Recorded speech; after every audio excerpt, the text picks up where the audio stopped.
Okay, hello. So, you see, you're going to make this worse now that we're started. This is going to be one of those, who are these morons? Okay, hello, everybody. Hey, you guys! DG Podcast is Distracted Gamers Podcast, episode 44. What episode is it? 46? 46. Episode 67, part B of the podcast. I expect that there are multiple dead puppies. Seriously, people? I hate you. I would want a refund.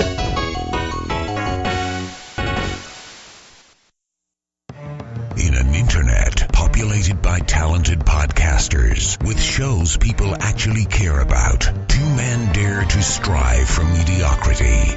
We could take a dump in a box and you will purchase it. Rhett and Jason, undeterred by the throes of obscurity in which they languish, have, like a bad rash, persisted for 100 episodes. They are the Distracted Gamers. It's very complex and convoluted, and you're going to be asking yourself, what's going on here? Suck it. Suck it, Internet. It is episode 100 of all things. Who'd have thought we would have scratched our way into surviving this long, sinking our teeth into the neck of the Internet, not letting go for a whole 100 episodes. We are here with Jason. Too bad it hasn't bled to death yet. And Lindsay. Never trust anything that bleeds for a week and doesn't die.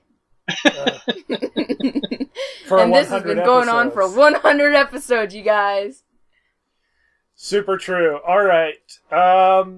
Thanks, everybody, for hanging out with us today. We're sure as heck going to have a lot of fun here, even if you guys don't seem to enjoy it.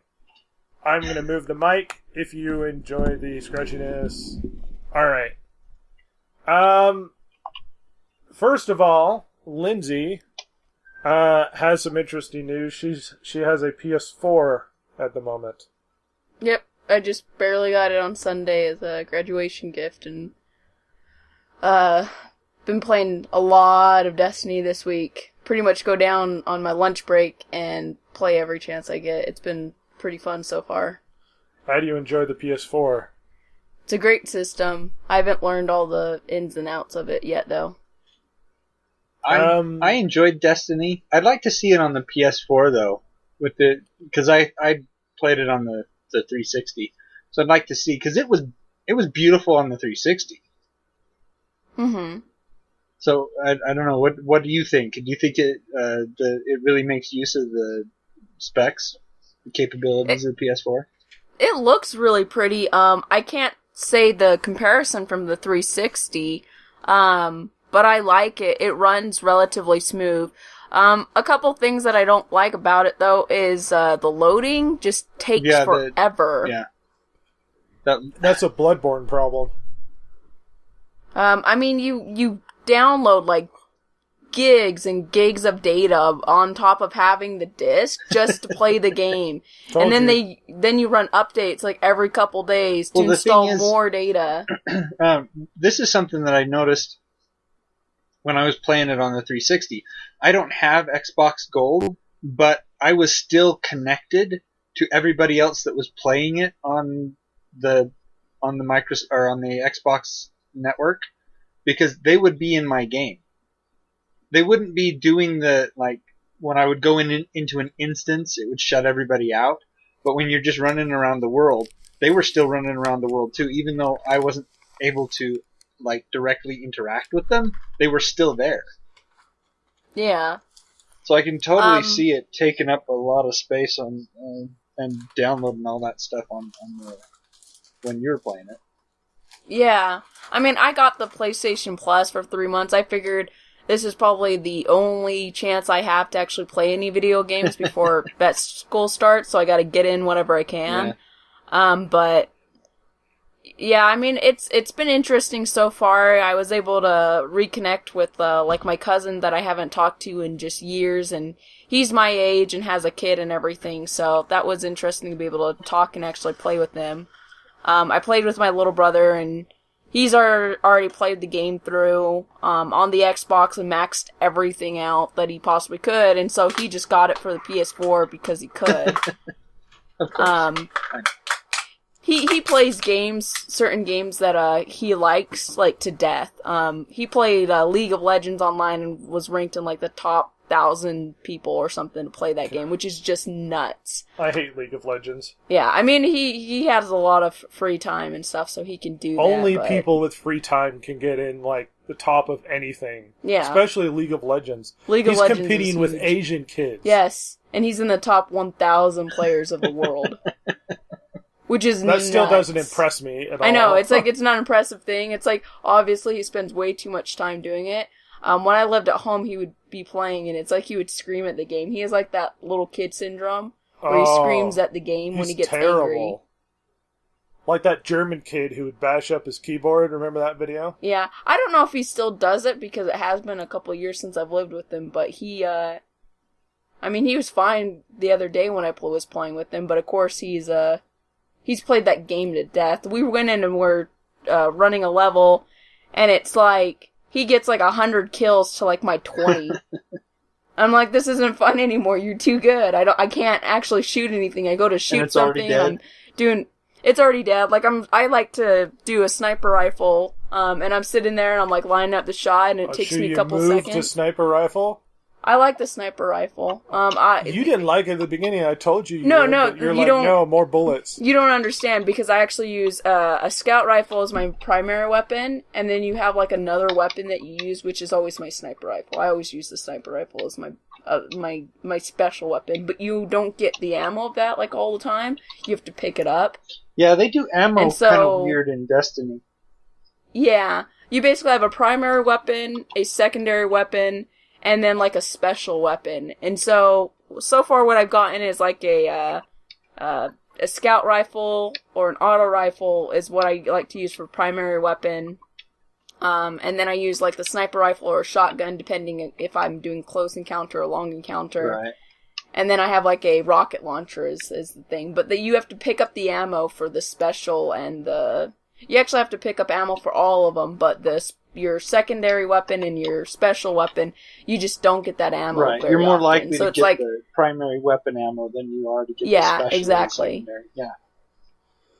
So, but I mean, with the sniper, it's like I take a little bit more time to line my shots up just so I'm not wasting the ammunition on that, but I do enjoy it. It's pretty fun. But it's like before I could even get the shot lined up, he'd go in and kill it or something. I kind of got a little bugged by it, but he's pretty good at it, so what can you do? Not play with him. I don't know, complain? Yeah, on a podcast? I just need to probably get better at the game, though, because, I mean, they play FPSs all the time, and I'm not actually much of an FPS player. Being really good at a game is kind of meaningless. Yeah. So, oh well. But you seem to be playing it every minute you can. At least recently. Unless you're doing laundry, eating fistfuls of ham. Don't judge me. I'm judging you. I actually eat the ham while I'm playing, to be fair. I'm ham shaming you. I don't take time out of my busy Destiny schedule to eat the ham. I eat it while I'm playing. Yeah, of course you do. Out of a Ziploc bag, which is really gross. Congratulations, Lindsay. You know what would make it better? Is if it was bacon. But you'd have to cook it, and you'd have to stop playing Destiny. You know, exactly. We have this... this sounds like a fat person problem. We have these bags of shredded bacon pre-cooked. You can just, chug down handfuls of that. I'm not being serious, but it's like I'm always low in protein, and since we donate plasma, you gotta keep it up there, and it's like, I'll just go in and grab a fistful of ham and just eat that. I'm so used to not ever having bread or anything else to go with it that I just eat everything plain all the time. Despite that, Lindsay's been playing a heck of a lot of Destiny. Jason... And Rogue Legacy. Rogue Legacy. Jason, how's the stuff going on your end? I've been watching more stuff than I've been playing recently. I had to reinstall my OS, so I haven't had fun doing that. But I've been watching... let's see. On the anime frontier, I was watching Dominion Tank Police. It's an older one. They also did this Avengers Confidential, Black Widow, and Punisher. and they did it in. It's I don't know exactly which studio did it off the top of my head, but it was a Japanese studio, so it's very anime looking. Wasn't too bad, wasn't that good, but it wasn't too bad. Watched a couple Hellboy animated shows. There was Blood and Iron and Sword of Storms. Sword of Storms was the better of the two, but I know I've seen one of those. I just don't recall which one. well, Sword of Storms was the one where Hellboy gets this samurai sword that was used to kill a couple demons in Japan, and they want it back so that they can be free, and then they can free their dragon brothers and destroy the world. Right. And the other one is it's related to Dr. Broom's past with the BRPD, where he was tasked with destroying a vampire, and he supposedly killed her, but the sect that she belongs to were trying to bring her back.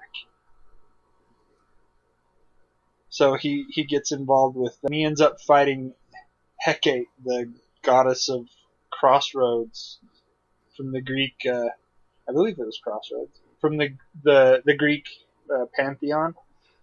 She evidently is also the goddess of vampires. Interesting. Have you watched any of Fairy Tail? It's a little bit of a younger anime, Oh yeah, honestly. I like but Fairy Tail. yeah, I've been watching a little bit of that, and it's pretty good so far. There's a lot of moments where you're like, this is I mean, really cheesy or very anime or anime or whatever. There's a lot of tropes that they use. You know, the whole they can't pull off a move without shouting out what it is. Yeah, exactly. And they always have the stereotyped anime people, you know, the ditzy blonde and the hothead, and he literally is a hothead because his magic is fire magic. Yeah. And there's... But to be fair, he's, like, his backstory or something, he had, like, a dragon for a father, he was raised so it all by makes a dragon. sense. My favorite is Gray, just because of the way he is. Like, all the girls are, you know, he's totally like a pretty boy guy, and he tries to be a tough guy, but he keeps taking off all his clothes and not realizing he's doing it. Yeah, it's pretty funny. It's like every time the blonde girl, I don't remember the names very well. Every time she looks back at him, yeah, she's like, "Where are your clothes?" And he looks down and he's like, "Hey, where are my clothes?" It's pretty funny. It's just dorky, but it's his fun. magic is ice magic, and so when he was training, his teacher had him like strip down and practice just in his boxers in the snow. And so now he's too hot all the time. You know what I mean? Anyway. Mm-hmm. But yeah. Yeah, I haven't gotten super far in it, but it's been pretty fun. I've been watching that this week. Let's see. I've watched pretty far. Like 30 some odd episodes. Maybe more than that. I forget. Yeah, probably much more than I have. I think I got about maybe 5 or 6 episodes this week. Probably. Definitely more than you have. Well, He's like, I think the you're Logan farther. Library. Yeah, I'm pretty it's kind sure. of funny. The Logan Library actually has a pretty extensive anime collection. Yeah, and really? That's where I picked up the Fairy Tail, because they had they had episodes, and it's like they had episode packs. So it's like you get this one and you get episodes 1 through 24, and the next one is 25 through 36, and so I forget how many I've watched. But I quite liked Fairy Tail. It's a fun one without being too serious. Yeah, and every now and then I like watching those because it's just goofy and it's fun. But besides that, what else have you? Well, let me. I've been watching the Marvel Cinematic stuff. I hadn't seen Dark World or X-Men Days of Future Past. I watched both of those ones. Dark World? Yeah, the Thor one. Oh, yeah. It was better Yeah. in the first Thor. Days of Future Past, I think people made too big a deal of it because it wasn't great in retrospect. It was really, really flawed. Very. I would actually say, like, easily, like, Days of Future Past is a much worse movie than Avengers 2 was. Yeah. And I also watched the second Wolverine flick, which came before Days of Future Past, but then he... Oh, the one with the samurai and stuff. That one's actually It was pretty decent, good. but the whole... He lost his adamantium claws, and then Days of Future Past, he had them back again. He went in the past or whatever. It doesn't matter. This is true. superhero stuff. I thought about that, though. I was like, what? It doesn't quite sync up on some of that, and you wonder, like, well, where is this supposed to be or anything, you know? Well, it made up for the terribleness that was Wolverine Origins and was actually decent. It wasn't brilliant, but it was more of what you should get from a Wolverine movie. Apparently, he signed up for at least one more, and I think he's calling it quits after that. Yeah. It's, for being such an old guy, he buffed out so much for that role. He took it super serious. He did. Like, the difference of where, like, that, if anything, where there's a disconnection from what he looks like in between the movies and the timeline, he looks extremely buff for the second Wolverine versus the other ones. Yeah, it was enjoyable. I also found these one-shots. I hadn't seen them before. It was Marvel Cinematic Universe one-shots. And they did this one where Agent Coulson was driving down to New Mexico where Thor's hammer was sitting, and he gets involved with a convenience store holdup. And Item 47, it was one of the S.H.I.E.L.D. agents has to go chase down these two guys because they found one of the Chitauri weapons that fell out of the sky in New York, but they were able to get theirs to work, and all of the 46 other items, nobody had gotten them to work. One thing most people didn't notice in Avengers 2 is Hydra's soldiers were actually dressed differently than they normally are. And they were using equipment that was slightly Chitauri, because they picked a lot of that stuff up after the invasion. Weapons and armor and that sort of thing. They looked a little bit more Chitauri than normal. But they were pretty funny. They're really short. You know, they're at most 15 minutes. And they actually have one about the Mandarin. That's actually pretty creepy right there at the end. Yeah. It doesn't matter. Mandarin should have been better than he was. Anyway, as far as this week for me, I played Bloodborne, and I watched a lot of Kung Fu movies. Just huge amount, because for some reason I've gotten to realize that China's really obsessed with big epic war movies. Like just Chinese warlords fighting and obeying the emperor for some reason or whatever. And they just love the crap out of those movies. And I've been watching a lot of Kung Fu movies, but one in particular I would like to explain today. I watched a movie called, was it Budo Kai or something like that? Well, Lindsay's looking it up. So anyway, this movie stars this guy, and it's like a modern day movie where...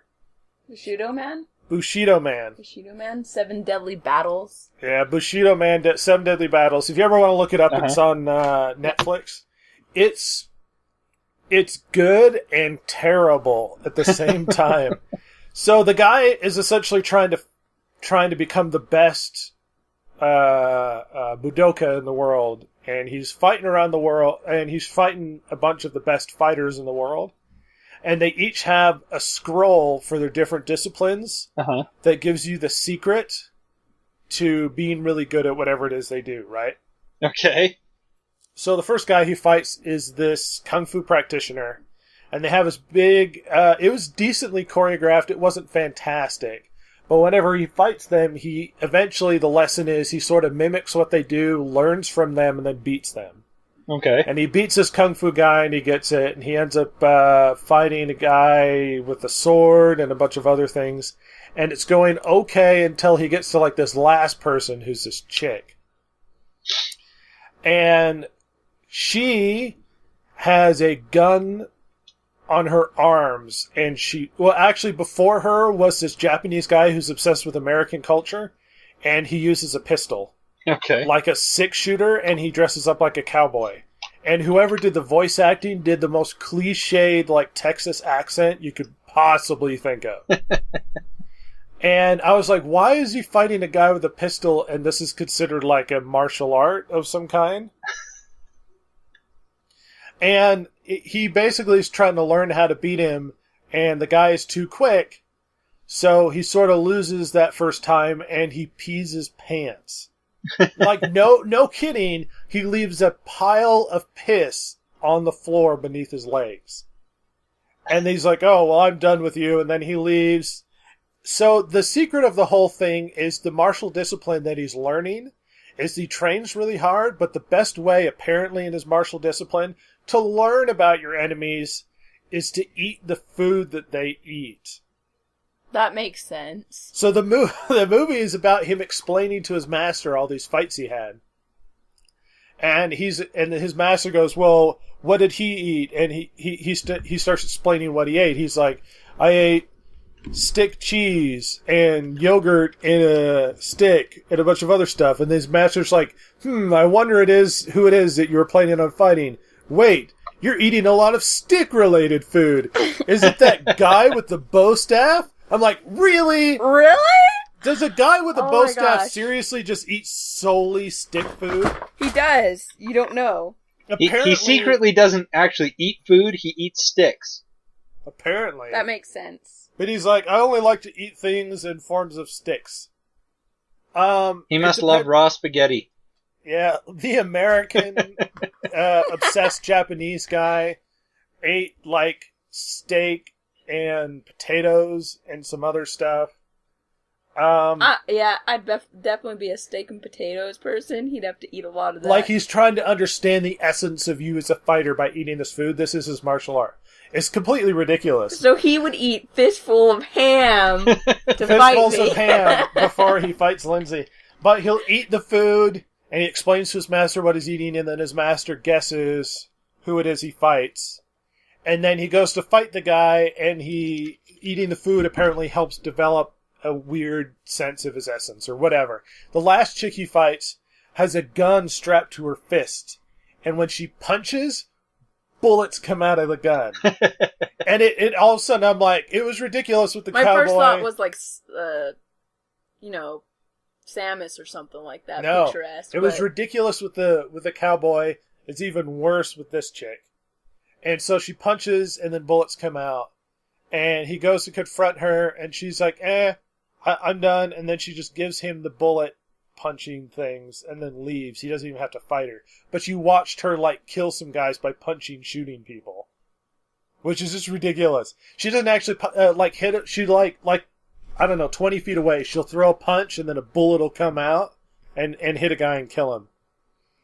So I looked up reviews for this movie on Amazon. They're all one star. They're so bad. So here's where it gets the best part. This is where it gets terrible. Some of the fighting is decent, some of the fights, and that's really all you care about in these movies, not the actual story. You get to the very end, and he has a fight. He meets his master, and his master's talking stuff, and they're having a meal, and they go outside, and they're chatting and stuff. And he's like, I'm going to take the scrolls because they're worth a lot of money, and he figures out that he's going to sell them, and he's like, why would you do that? And he's like, because, I don't know, sort of like nefarious evil things, like his master's going to take all the scrolls he collected and then sell them because they're worth a lot. So they're having this fight, right? They start a fight, and this chick that works for the master comes over, and she's like, what's going on? And the master grabs her arm and tears it off of her and uses her arm as nunchucks because the arteries in between work as the wire or the chain or whatever. Are you serious? No joke. And he's whipping him around and he's hitting him with like this lady's arm. It's so bad. And he's having this big nunchuck fight and it's getting out of control and stuff. And eventually the nunchucks get damaged and like they tear apart or whatever. And the lady's just missing an arm. He used her arm as nunchucks. So they're fighting, and it gets weird and ridiculous, and they're having this... But it went out of control, like, immediately when he turned, he's like, oh, thanks for bringing me that. And he grabbed her arm and just tore it off, and I was like, what? And then he starts whipping them around like nunchucks. I was like, wait a minute. This is a little out of control. So it gets to the end, and he starts using all the experience that he learned from all these other guys, right? All these different moves he learned from all these other fights. And he uses them all and ends up beating his master. And he gets his master up against this tree. And he does some like super kick or punch or something. And literally spins his head completely around. Like his neck like twists in just the worst sort of like natural I don't know, special effects that they could do. And then you could clearly tell after it shows his reaction, then the other guy cuts back, and you could clearly tell his master's wearing his outfit backwards. And then he just falls forward, and he's laying on the ground with his face in the dirt because he's wearing his outfit backwards. And they flip him over, and he's talking. He's like, you finally learned what it takes to be a true master or whatever. They have this conversation. Then the girl stands up all freaking out because she had faked having her arm torn off because the master was trying to test him, and her arm was fine and it was a fake arm. And they go through this whole like cutscene of him creating the fake arm by painting fake blood on it. And his head was really spun around because he kicked him so hard.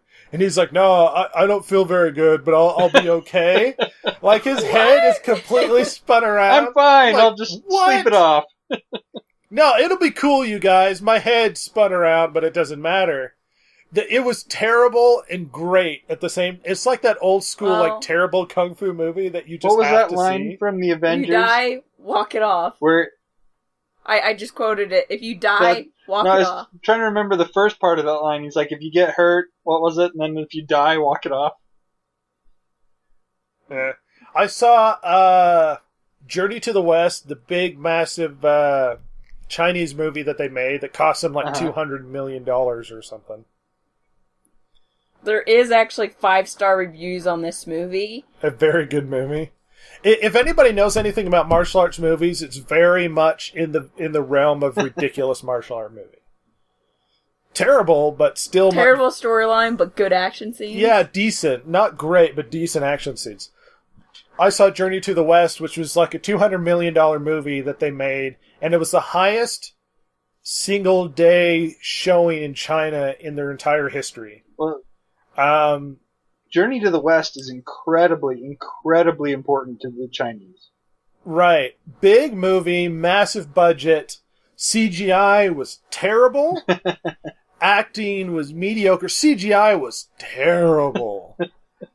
Oh, man. For $200 million, like, it's like they don't understand why the West does it so much better.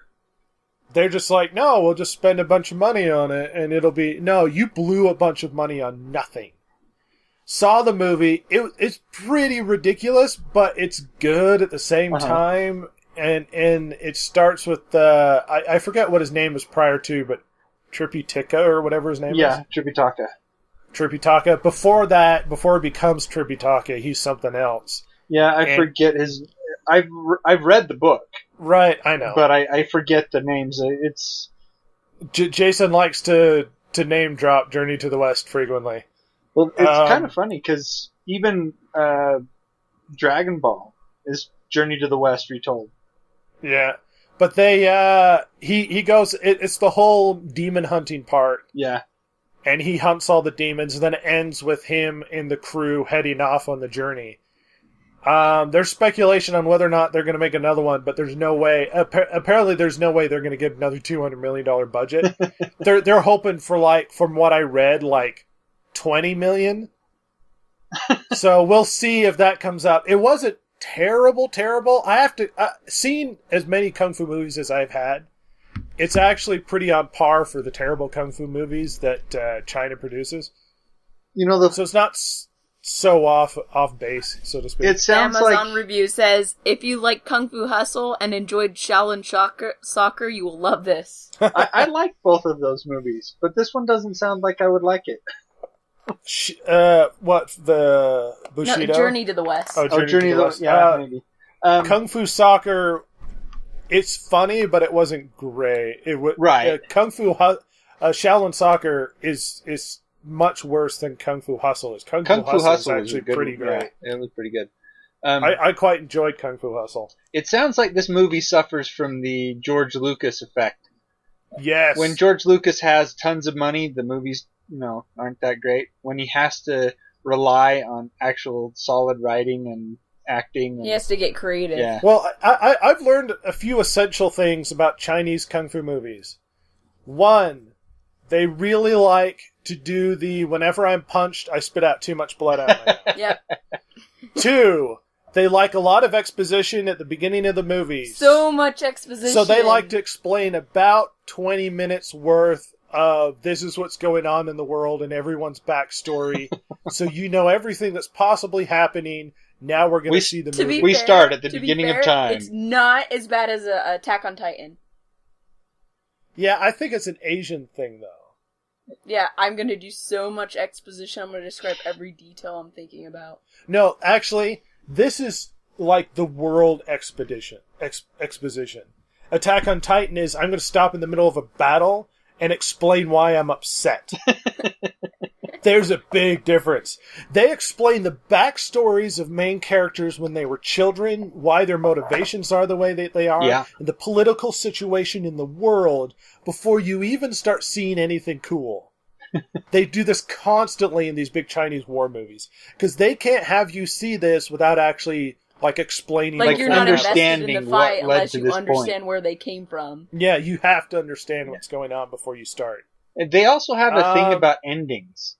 Their endings don't necessarily have to be good endings. We in the West, we like our movies to be wrapped up with a bow and everybody lives happily ever after. There's not so much. I actually prefer movies like that where you're like, oh man, everybody died. That was terrible, but the movie was really good. That's not necessarily a solely Eastern thing. But no, but what I mean is it just seems that we have this preference to it has to be a good, happy ending. And there's, not so much. Yeah, you're absolutely right. That's not, I agree to that. I mean, take in consideration The Dark Knight. No.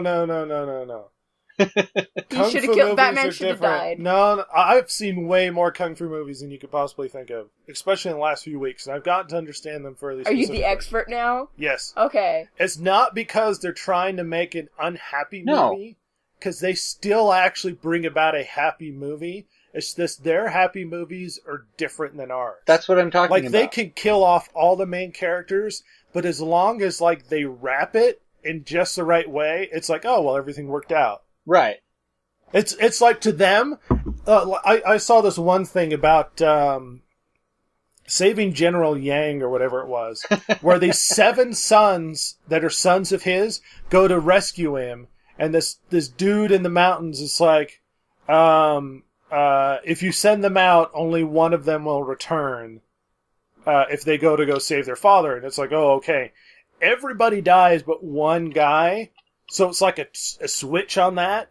But it's considered a happy ending because they did their duty to their father and to their emperor. And everyone's like, yay, it worked out. And I'm like, okay. Right. I'm not saying that it doesn't have a good ending. I'm saying it doesn't have... the concept. It's not even bad that everybody died necessarily to them. It's about the honor of doing what they were doing. So conceptually, it's completely different. Mm-hmm. Even how they view how the movie should be done. Right. See, what I want to get at is here in the West, the good guy and all the good guys that are, on his team, they all have to walk away. Yeah. And they all have to have a good ending. Not in No Country for And Old you know Men. what will happen if that's the way it is? We'll just somehow bring them back to life. Yeah. Can't tell you how many shows I've been watching lately where it's like, oh my gosh, the main character died, that's so upsetting or something, or like somebody really important. And then it's like, next time, so-and-so gets brought back to life. Yeah, well, they embrace, like the rest of the world, that people die, and we just have that weird attitude of we're not allowed to let people die. Yeah. Anyway, we are going to roll into doing some of Chance's emails here, and hopefully we can cram through that nonsense as quickly as possible. We'll put in our jingle here and then see what he has to say. And now it's time for the Distracted Gamers podcast listener emails, where Dr. Jason will paraphrase, eviscerate, and with surgical precision, remove all salient points from your feedback, leaving you sounding like a barely literate baboon. This is exactly why Chance doesn't like me reading his emails. Yeah. We've got to get through 2 emails in like 10 minutes. Go! He calls us 2 abscesses on the posterior of the internet. Well, that's accurate. Yeah. He was actually reminiscing about how he got lured into the podcast and then trapped here with us in purgatory. He says that he was on Twitter, and evidently you DM'd him and told him to check out the podcast, and he said, sure, I'll check it out. And he says, normally that is just a dirty little lie I tell in the name of being pleasant. So yeah, he got but involved. He did it anyway for some weird reason. Yeah. He says he's an avid podcaster, so he decided a podcast listener, so he decided to check it out. He asks if he says, honestly, I don't remember much aside from his name, speaking of our previous co-host. Which at this point nobody speaks. He's kind of become the Voldemort of DGP lore. Thou shalt not speak his name.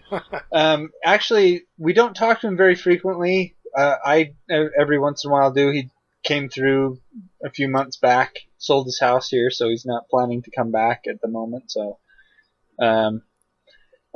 he talks about our old format where we would play a game while we were talking, and he said that he's glad that we moved away from that because... Well, Jason can't do it very well. Yeah. Probably because he was getting distracted? Oh! Yeah. Well, so, yeah, right now he just has to deal with the frustration of me chopping his emails into bite-sized pieces. He Well, you gotta swallow it somehow. He accuses me of leaving out some of his best one-liners. Which I probably did. No, you do. He gets upset sometimes. Like he'll send me angry messages over Facebook. Like, what the heck? I do try to get his one-liners in. Like he calls you an angry. One day this ball of angry DM'd me, but what can I do? Well, you know what I think it is. I think you point out the stuff you think is funny. That's true. And Chance gets upset because you just don't find the stuff he thinks is funny. Well, he does have an interesting prose style. He does. And he, I do. When I look at something, if it makes me chuckle, it's like, yeah, I'm going to read that part. So... He says, I cannot stress enough that I am not that big a fan of Green Lantern, which his... No, you are the biggest fan there ever was. And you'll never live that down. No, you won't. Why? Because tattoos are permanent, Chance, and nobody gets a big freaking, green flaming lantern of Green Lantern on his arm if he's not really into that green... Did he get a tattoo? Yes, he did. Oh, wow. And I've made so much fun of him over the years, and he has to keep pulling back like, I'm not that big a fan of Green Lantern. Why? Yeah, then you don't get the tattoo then. Just own it. If you got the tattoo, just own up to it, because it's going to be there forever. Well, he says, embrace the fact that Hal Jordan killed a bunch of people. This is what he says. He says on his chart of favorite characters... He barely makes the top 10. He says, I love Flash and Batman way, way more than I dig GL. But the thing is... You know what you should do then? invest in getting that removed. The tattoo came mainly from a bad decision made in the midst of a nasty divorce. And I'm sitting here going, if you had this, that you're going to get the tattoo, and Flash and Batman are higher on your list than Green Lantern, why is your tattoo Green Lantern? Why not Batman? Flash. Seriously. I contend that all tattoos are bad decisions. Was it like a spur of the moment tattoo? You're like, I'm gonna drop $800,000 on this thing so it can be on my body for the rest of my life. How much do you expect tattoos to cost? Geez, Chance, would you pay for my school if you have $800,000? I meant to say like $800, but yeah, we're gonna go with grand. We're gonna say it's a really fancy, crappy Green Lantern tattoo. Man, for somebody who really likes our podcast, he's kind of miserly in supporting us. You know, Chance, we have a Patreon, and if you ever look at it, it's weird. It is. Jason wrote the weirdest stretch goals for that thing. What did you write on there? You should look it up while we're sitting here. I have to look up this thing. Anyway, keep going. So he says if he could go back in time, he'd still gotten the ink, but it would probably have been a different subject, so... Batman's always a better choice. Superman's a better choice. You would have had a lot more compliments if you got, like, Batman. Exactly. People are looking at you going like, what's that? So he wants to talk about the GMO issue that we talked about last time. Okay. Wait, you guys talked about a GMO issue? I got really upset for some reason, and Chance is going to bring up something, but you know what, Chance? Lindsay's here, and she has the science, so let's hear your nonsense. Let's yes, hear I can on the one hand, we've been messing with genetic alteration of crops for the entire history of agriculture. But the GMOs involve splicing genes from entirely different species of plants and sometimes even insects into a food source, which is a little more involved than selective pollination. His thing is that he believes that the science behind GMOs is not quite rock solid, and its evidence that it is safe is countered by evidence that it's not, but both sides are flawed and ridiculous, and he says that I'm not really anti-GMO, I just don't know enough to fully trust that they're safe. Okay, now enter Lindsay, who's actually studied the science. Go, Lindsay. Okay, so what a lot of people don't understand about how GMOs are created is, yes, it's kind of like they're basically taking a little bit of the genetic information from something else that has a benefit. For instance, one of the greatest GMOs that we have actually out there is called golden rice. It's in Asia. What they needed to do is they needed to actually introduce beta carotene, which comes from carrots, and introduce it somehow into the diet population, because beta carotene is actually used in to simplify it, healthy vision. And they were actually having blindness issues occurring in Asian populations. They just weren't getting the vitamins that they needed. So what they did is they took the proteins that are responsible, so basically the genetic code that's responsible for transcribing the protein of beta carotene, and they actually implemented that into the rice. Now, this doesn't actually change the rice per se. It just makes it so it produces an extra protein. Looking at it on a genetic level, every gene just creates a protein, and then the combination of those genes actually creates the organism. So, in modification of GMOs, when we're looking to modify the actual product to be more productive, we're basically taking little segments of genetic code to encode for proteins that make them superior to the first organism. We actually do this by using, it's called transduction, where we use virus vectors, and we'll actually basically remove that genetic code and then just kind of transport it over. It's a safe process that actually occurs naturally, but we're actually just basically shuffling it along to move a little bit quicker. So what we're actually doing is we're selecting certain proteins. For instance, if you want a crop to be insect or like pesticide or something resistant, you would want to select for a gene that you've already found present in something else, and then just basically shuffle that into the gene of the actual product. And as far as that's concerned, when you actually look at it and just transferring that genetic code, you're just transferring that protein. There's no effects with that causes any problems. As far as, like, for instance, the insecticide thing, a lot of people get concerned with that.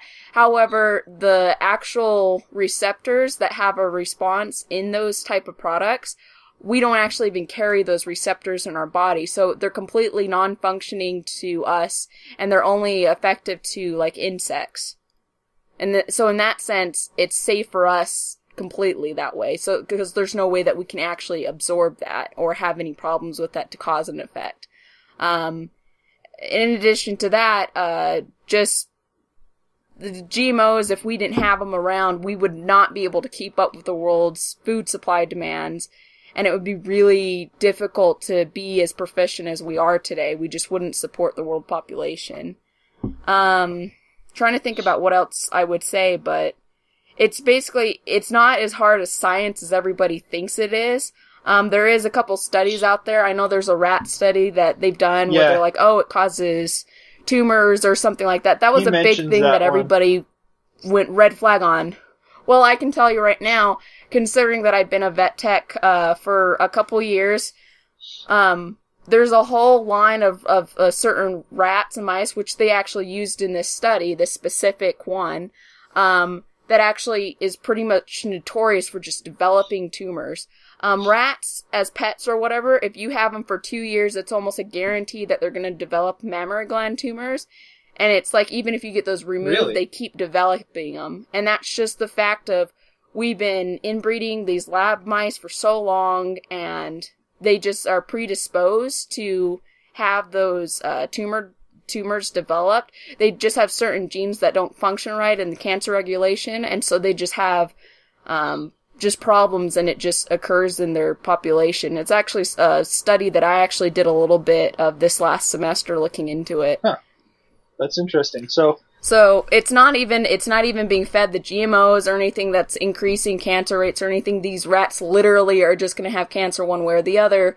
So the guys who were doing the research on this clearly had a bias of what they wanted the outcome to be, because they selected a certain rat group that had previously been proven to just develop cancer, pretty much guaranteed. The word is scientific bias, and it's a serious problem in the scientific community, because they found people who were looking for results tend to find them. Yeah. Moving on, video games. Yep, video games. But we answered your question, Chance. Anything else, Jason? Well, he says that he accidentally upgraded to a new phone. I'm not sure how. Oh gosh, this stupid cover. How do you do that? Go ahead and explain that, and then I'll fill in. Well, he says that he likes new toys, and he had to go into work because his boss's boss was coming for a visit, so he works on his day off. And for some reason during lunch, he accidentally upgraded to a new phone. I don't know. But he said that the next day, they wanted him to come in as well, but it was his wife's birthday, and she was having a baby appointment. And he's like, yeah, screw this. I'm not going to come in. And let's see. Got to hear the heartbeat. Onions appeared in the room spontaneously. Best 2 days with his wife. Old saws that married guys are supposed to be tired of being around their wives, but I guess I'm just crazy about my lady. Blah, blah, blah. Aww. Yeah, I knew you would do that. Suck it, Rhett. Kill Aunt May. Do not pee on my parade, Rhett. And that's the end of his first email. And he's going to get mad at me for chopping that to bits. So, okay, really quick. Chance was complaining today that he bought a new phone and went out of his way to pick a really cool color, and then got a case for it and realized it covers up the really cool color. And he's like, that sounds like a Lindsay problem. He's like, what kind of idiot am I to pick a really cool color for this and then buy a case that covers it up? And then he had to point out that you know how there's cut out on the back of the case where the space where they have it for like the mic and the camera and whatnot. Right.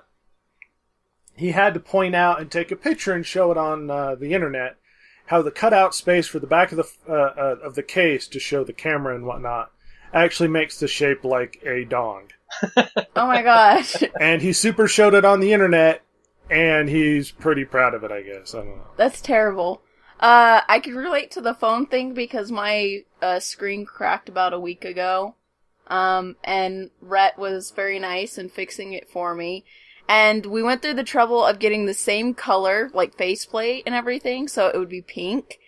And my OtterBox really needs to be replaced, because it's just been beat up for the last year, and I don't want to get anything other than the pink case that I had before, because I want it to be all pink and matching. So in a small sense, I can relate to the cool color and wanting it to look good. So you didn't care about the front screen being the right color, and I was like, you're super going to want the parts of your phone to be matching colors. I didn't care initially, but then you did it, and I was like, well, I don't want to, like, change it now, because I paid an extra couple bucks and now to get you're the right complaining color. about the case and it not being pink. You're like, I need a new one, but it has to be pink. And I was like, you don't want the hardware to match the right pieces? So, let me guess. Your favorite color is pink. No, it's emerald green. She's a girl and a girl. Yeah. Jason. Isn't it a surprise, Rhett? Second email. So anyway, he decided to drop another email this week because he went and saw Age of Ultron. He didn't like it. He says that it was fine as a popcorn muncher, but all in all, it wasn't. He wasn't blown away. Oh man, he had a bunch of complaints, and then he got like flack from other people on Facebook. It was really. That's awesome. Yeah. So he says that he wanted to start out with the things that he liked. He liked the way that they developed Hawkeye's character and made him a family man that had this, that he knew that he had to do this Avengers thing. Super agree. So he went from being this background, detail to being an actual character that contributed meaningfully to the story. You know what's funny? During the movie, with all the character development of Hawkeye, Lindsay turns to me and goes, they're super going to kill him. I thought he was going to die. That's what I got worried about it, because I was like, they never develop a character this much and make you care unless they're going to kill him. Well, the thing is that... And guess what? The character they killed, nobody cared about. No, we didn't even notice. The thing that I thought was going to happen was that Ultron might kill his family. Because it was either... They were going to kill him because they did all this character development around him, or they were going to kill his family. Because that's what they do in these movies. He said the Vision was awesome. He does bring up the real creation of Vision. Vision was created by Ultron, but they used the brain patterns of Wonder Man. And then he rebelled against his father. But he liked, and I go along with this. I like the way that they made him a vibranium-based organic that had his own identity, morality, and that he was kind of powered by the Infinity Stone. It's an interesting way to do that because they couldn't really bring in Wonder Man. And it was like, who is this guy? Well, making him made of vibranium makes him a lot tougher, too. Yeah. Let's see. He says that he... How many times did they destroy Ultron? Oh, they destroy Ultron all the time. It was like 5 or 6 times where they just decimated his body. And he's a recurring character in the comics. He comes back and they smash him to bits and he comes back. So as a kid, he actually had a copy of Avengers 57, which was the first appearance of Vision. He went to college and his dad was storing them. He also had an amazing Spider-Man 300 and some others. But his dad moved, and he thought his dad took all the stuff with him, and he found out that his dad didn't. He just left all his stuff, and so he says he lost all that because his dad was an inconsiderate drunk. All he had to do was call, and I'd have come and gotten them. But so in the movie, what bugged him? I thought it'd be one of those stories of my dad put it in the basement and it got all wet or something. Yeah. So what bugged him about the movie? Black Widow. He calls her a utterly useless and pointless character, female spy with the kung fu and. I actually don't care for. See, this is one of those things where it's hard to criticize because I think they did Black Widow better. Uh-huh. But as far as her character, I don't really care for Black Widow. Well, that's kind of what he goes into. Agreed. He's like, she's a female spy with, this kung fu stuff. And he's like, that's it. Yawn.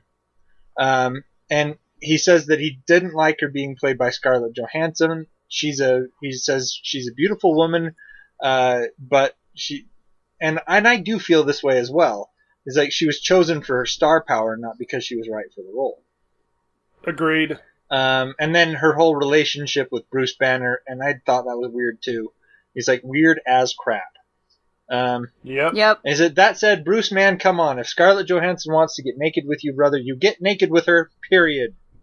The idea that a man would not want to get naked with her is, to me, the most unrealistic aspect of the entire movie.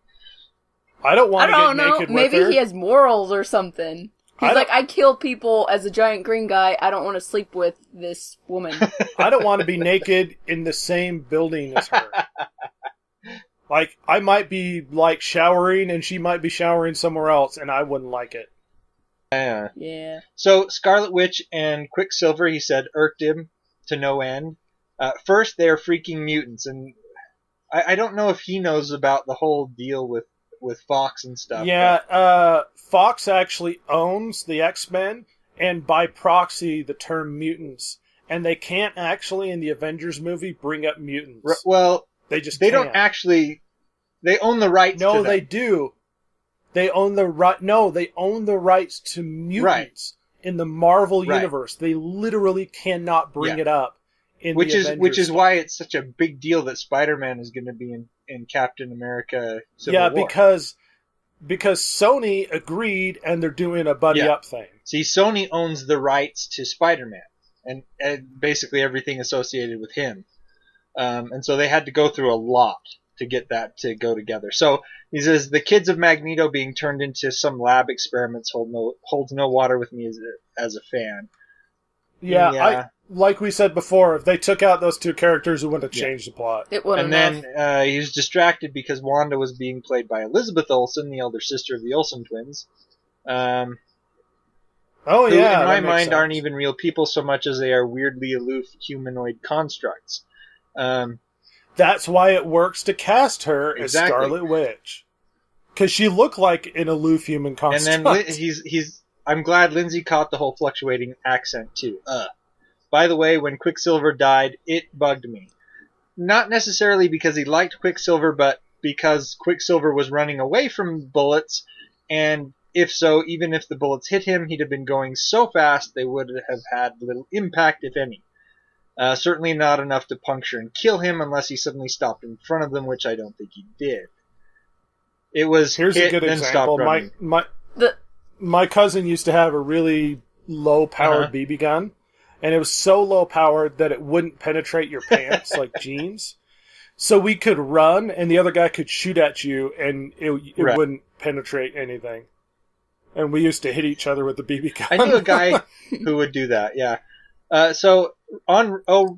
Well, the X-Men version of Quicksilver is so much better. Yes, I didn't think much of the Days of Future Past or whatever, but oh my gosh, Quicksilver was the best part of that movie. And the way he stops the bullets and does everything is like the way I envisioned Quicksilver That's what would have happened. He would have shoved the car in front of the thing and been gone before the bullets got anywhere near him.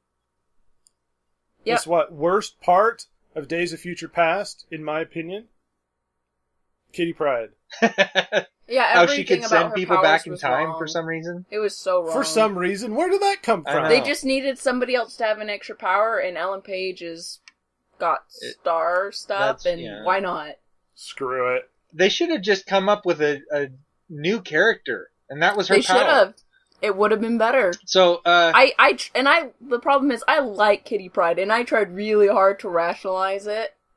I was like, well, she's able to interfere electrical currents or etc. And I was like, what if she's able to really get super focused with that and do it on like a neurological scale? But I was like, even then, I'm really stretching. That's not just messing about with somebody's neurons. That's messing about with somebody's neurons and sending them back in time. Yeah. Shoot, they didn't even have to make a new character. Bishop was there. He could have just been like, I have this thing. Yeah. Go back in time now. So, Rhett, Yep. As pointless as the Scarlet Witch was in the film, I feel like they felt the need to put her in because of her future relationship with the Vision. And that's kind of how I felt as well. No, that is not why she's in the movie. I got that sense from it just because I'm a fan, I'm sure. No, that is not why she's in the movie. Not that 100%. That is not why she's in there, so that they can show her weird cyborg relationship. She's in there so that they can have another female character in the superhero lineup. That's it. Yeah, 100%. Right. The Vision stuff is meaningless compared to the fact that they need another female character in the superhero lineup. And they could have picked a better one, but they picked the crappy Scarlet Witch this time. Has nothing to do with Vision whatsoever. You're super wrong. That's going to be a weird extra part if they include it, but it's 100% and they need another female character. You're right, they did. I think that they threw the Vision in there, and so it leads you to draw parallels. No. Or draw connections. I never drew that parallel. I never drew that connection. Really? That made... Well, I knew that they were a hookup, and I knew it was creepy, but I had no connection whatsoever that she was there simply to draw that connection. I didn't... She's there to be an attractive female. Yeah, that's it. The thing is that I drew the connection because I knew of the connection in the comics. So, finally, Ultron bugged me a lot. I get that he's a sentient robot, but he really did not translate well green to me. He seemed to want to debate monologue. If they kept the same Ultron that they had in the trailer, he'd have been perfect. He just came across as weird and petulant. Yep. So, like everything about me. Yeah. Me! Ultron, the superego. Well, that's it now. Good luck on episode 100. I hope the listenership doubles to 2 this week. It's not gonna. We actually might lose Chance. Yeah, we wait till you see what we have in store for you, Chance. Anyway, since we've gotten that out of the way, there is some news to talk about, so we're going to roll into that and then have our super other discussions later. News dump, people. Lindsay's favorite segment. The Distracted Gamer Podcast's big steaming pile of news dump. Alright, if you haven't listened to this podcast before, this podcast ever, we have a section called the News Dump where we just dump a bunch of news onto you. My normal news site is down, so we're going to have to rely too heavily, I should say, on Kotaku, the world's worst website on the internet.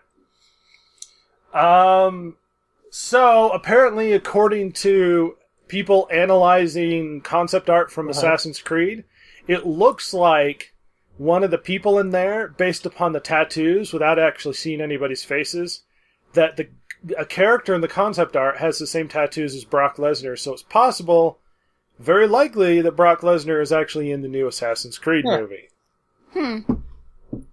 Brock Lesnar, everybody's least favorite wrestler. So they're planning an Assassin's Creed movie. They have been for a long time. That was something I was like, I didn't even know they were doing that. They are super doing it. The concept art has this guy's tattoos. Yeah, on his back. You can't see his face, but the tattoos of the guy in the concept art is the exact same tattoos of Brock Lesnar. Anyway, Twin Peaks was canceled, if you recall, because David Lynch wasn't a part of it anymore, and then all of the main actors left because they are not going to be a part of it unless David Lynch is in it. Well, apparently it's back on and David Lynch is in it again. So, for those obsessed with Twin Peaks, there's kind of a roller coaster going on. Moving on, Guillermo del Toro talked a bunch about how he regrets Silent Hills has disappeared. If you care, you can look into it, but he has a lot of conversations, this big conversation with the guy who did the interview about all the intentions they had for it and how they're really excited and how none of that's going to happen anymore. Are they doing a Pacific Rim too? I don't know. Probably. I've heard that they're doing Pacific Rim 2. I enjoyed that movie. I always enjoy robots fighting giant alien things. News from the Russian military. Apparently, with their newer tanks that they designed, they redesigned the console to be able to control the tanks, And the guy who sort of headed it up, the vice president of the vehicle's manufacturer, kept pushing the designers to make the control system look more and more different until it looked really close to the DualShock controller. Apparently, his justification is that he spent 2 years on convincing the designers to make the console similar to a Sony PlayStation gamepad to make it easier for young soldiers to familiarize themselves with it. Clever plan, but that just means you're going to have a bunch of soldiers believing that they're playing Call of Duty. Tanks are, playing Call of Duty. Anyway. That is a little bit of a concern. You shouldn't take war that lightly, that you're like, make oh, it gamey, yeah. It's like playing PlayStation. War should be a little bit more difficult. Yeah, exactly. There's no respawn points in life, people. I had this debate in high school where this was prior to 9/11, where I was having they were having this debate, and people in the class were seriously saying, yeah, we're not going to have any more wars. Yeah, really? That's just not going to happen They're anymore. that stupid? I was like, if you've ever read history, that's the only thing that mankind does is kill each other. Like, that's stupid. Of course they're going to fight each other. And they're like, well, yeah, even if we have a conflict, like, we have those, like, smart bombs and bombers and stuff. And I was like, the worst thing you can do is make war easy. You have to always commit troops into it. My argument was always, if you're willing to go to war, you have to be willing to send bodies in there. Why? Because you're more willing to win because you don't want to lose people, and you're less willing to commit because you don't want to lose people. Right. If you have no skin in the game, then it's meaningless, and all you do is have to push a button and kill a bunch of people. Right. Exactly. Yeah. That's exactly how it is. I mean, if you're just sending tanks over there that can do whatever.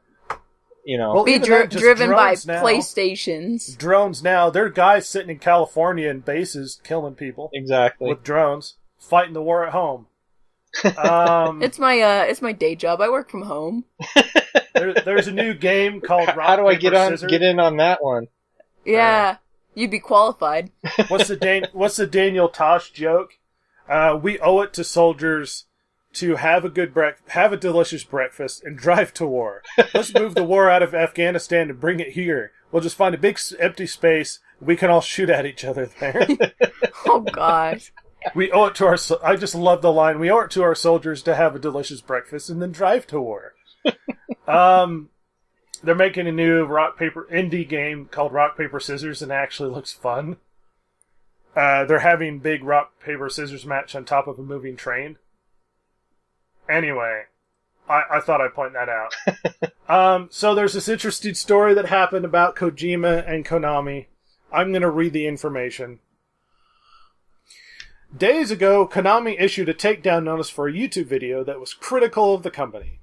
Then the ban was reversed. The video's creator isn't quite sure what happened.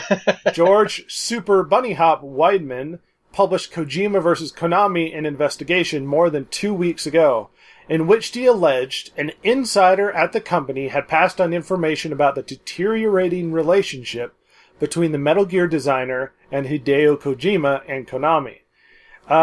It was briefly removed from YouTube thanks to a takedown notice from Konami, but as noted above, it's back online. Thanks to the takedown, however, it's even more popular. Of course what happened? Well, here's a bit of the explanation. Copyright infringement notice from Konami. I, in good faith, state that I am the owner, blah, blah, blah. If you are the content owner, you're receiving this verification, receive your request. Okay, the reason there's so much scary language, I understand the abuse of this tool will result in termination of my YouTube account, is because YouTube doesn't want folks filing endless copyright defenses. If you're going to claim you're in the right, you better be telling the truth. Apparently, Konami decided to take action based on a small amount of footage from Metal Gear Rising Revengeance. By small amount, we're talking 29 seconds of footage, some of which is only the title screen. YouTube's legal team then got in touch with Konami and sent a message. YouTube decided the video wasn't in violation, reminded Konami about the definition of fair use, and asked for more information, but the company was still claiming possible infringement. When YouTube sent a note to Konami, it also informed Weidman of the decision. So far, the video is still online, has nearly 300,000 views, and Weidman is encouraged. This may be the first time YouTube has quickly stepped in and reviewed a bogus copyright claim for a game video.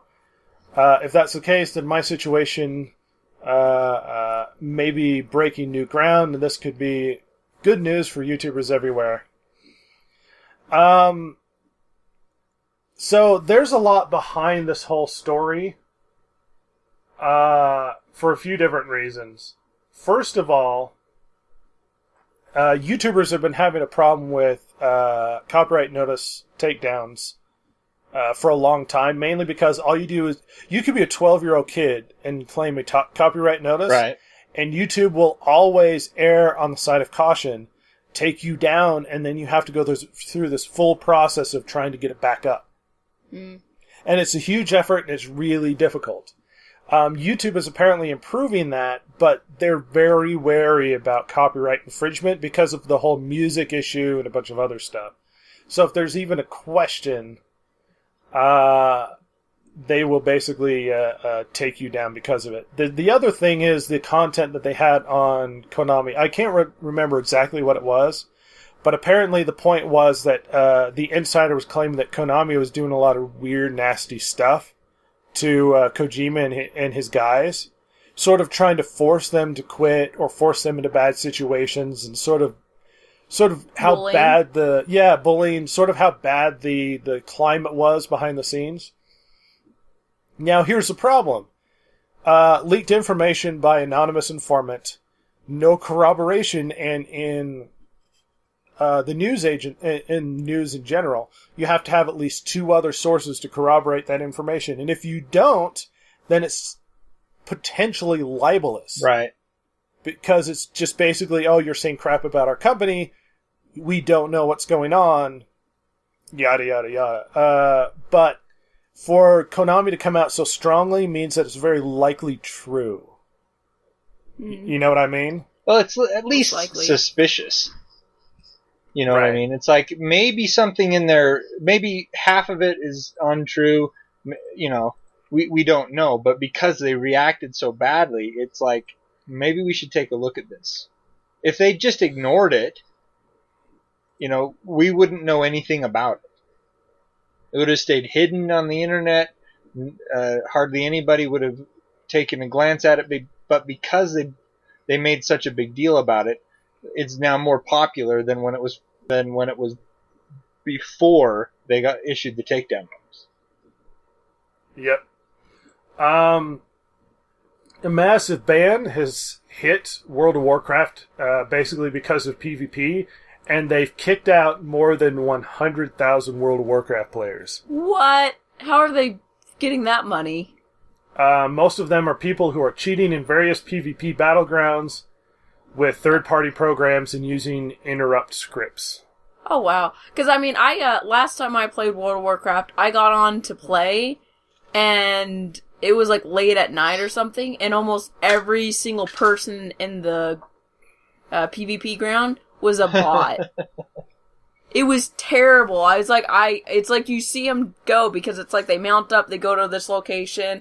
Oh, and they do a train. And it does a train. And you can see the group of bots just run and train because everybody would use the same program, and they just like PvP honor farm basically. Yeah, and all I have to do is just join the match.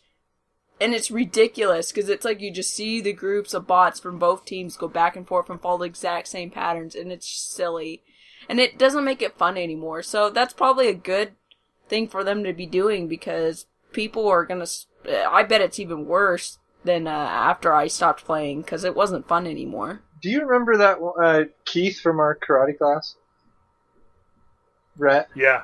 Okay, so right before he left to go on his mission, we went over to his house, and we had that dinner. His roommate was playing World of Warcraft, but he was trying to get himself banned.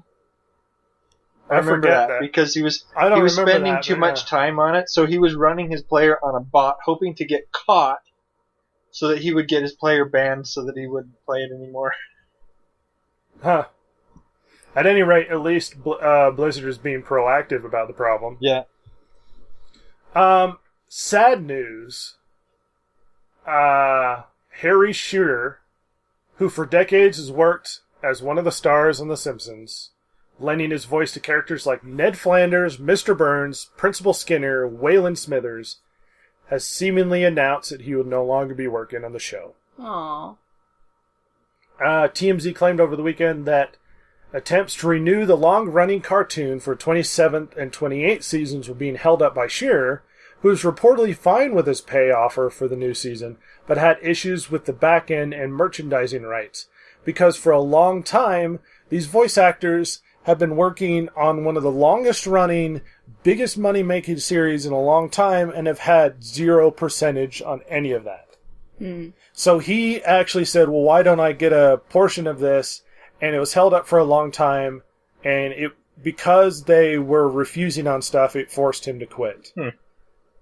This might be the end of the series, or they're just going to get somebody to fake the voices, or immediately we're going to see the end of Ned Flanders, Mr. Burns, Principal Skinner, and Waylon Smithers, which are big deal characters. Those are all for the big show. deal characters, especially Ned Flanders, Mr. Burns, and stuff. I mean, these are characters that you can't go an episode without seeing them in there. Pretty much. From James L. Brooks, his lawyer, the show will go on. Larry will not be a part of it. Wish him the best. And then he responds, this because I wanted what we've always had, the freedom to do other work. Of course, I wish him the very best. This is unfortunate, but this is the crap that happens. 28th season, considering Simpsons has been going on for 26 seasons. You know what? It's Maybe it's okay. time to move on. Maybe it's time to move on, honestly. Go ahead and retire them. It's like, what's that joke on South Park? Is Simpsons did it? Yeah, then it's okay. Interesting news in the world of Nintendo. What was that one huge Nintendo event that occurred way back in the day on the NES? Anybody? The World Championship thing with the gold cartridges? Yeah, because you're looking at the article I have open. No, I'm not. I just remembered it because we talked about it. Remember the Nintendo World Championships? They had one. Mm-hmm. It was a big deal, and the Nintendo World Championships gold cartridges are worth a lot of money because only so many were made. Guess what they're bringing back at E3? The World Championships for 2015. Wow. For the first time since 1980-something. The Nintendo World Championships are back. The last championships were held in 1990.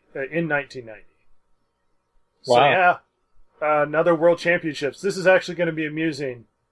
I see a picture here of Nintendo CEO working out in a gym with GameCubes. Because they have handles on them, if you recall. Yep. Yeah. Nice. Ridiculous. Apparently, everything has gotten weird in the Marvel Universe. A bizarre patchwork planet, a police court made up of hundreds of Thors, a major supervillain finally getting his lifelong wish, and the Secret Wars is continuing to rampage on. Who's to say where this is going to go, but apparently it's gone to really weird places. Let's see what picks up after Secret Wars is over.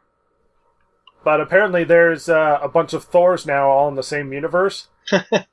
And apparently there's 100 of them, and they're all working together as one super Thor police corps. Of course, it's like every woman's dream. It's like the perfect comic to introduce your wife to Chance. Yeah, but they're all different kinds of Thor. Like, one was a black woman. Flavor for every taste. Beta Ray Bill? I don't know. Like, you've never seen Beta Ray Bill? There are weird guys. There are weird people out there, Rhett. This is the internet we're talking about. Well, this is Lindsay we're talking about. Oh my gosh! It's Horseface! I'm showing Lindsay pictures of Beta Ray Bill. Yep, I haven't seen that. He looks like Thor with the horse face. Yeah, he does. Despite the fact that Lindsay has the hots for Jimmy Olsen. Who's that? The black dude in the trailer. Who's that? The bald guy that you were really into. I just merely commented that anything would be better than a redhead. Whatever. Wow, Lindsay is not only slightly racist. I'm not racist, because I said the black guy was attractive. No, just because negative against gingers. I'm not physically I'm not attracted physically to redheads. You don't believe they have souls, do you? I'm sure they have souls in there somewhere, but I'm not. I'm just kidding. Wow, but the secret comes out. I'm really just not attracted to redheads. I find them gross. Interesting. Wow. Now, the truth is out, everybody. Now, when we get hate mail from the Redheaded League... Yeah, all the people... They don't know how to use computers. Hey, they don't have souls, they're not computer illiterate. Get it right. I'm sorry, I'm bigoted in the wrong way. Yeah, exactly. In the inaccurate way. So, there's a new preview for the Supergirl TV show. I'm gonna let Lindsay respond. Maybe. Well... It looks really terrible. Needless to say. It's like basically a girl power. Like, I don't know how to describe it, but so like growing up I loved the Powerpuff Girls. Uh-huh. But imagine if they try to take the Powerpuff Girls in one character and try to make her really, really like serious about her life, but she works at like a fashion company. And she's just stupid. So let's see, what is that going to be? It's the superhero version of The Devil Wears Prada. Yeah, there you go. It's so bad. That's an awesome. accurate description.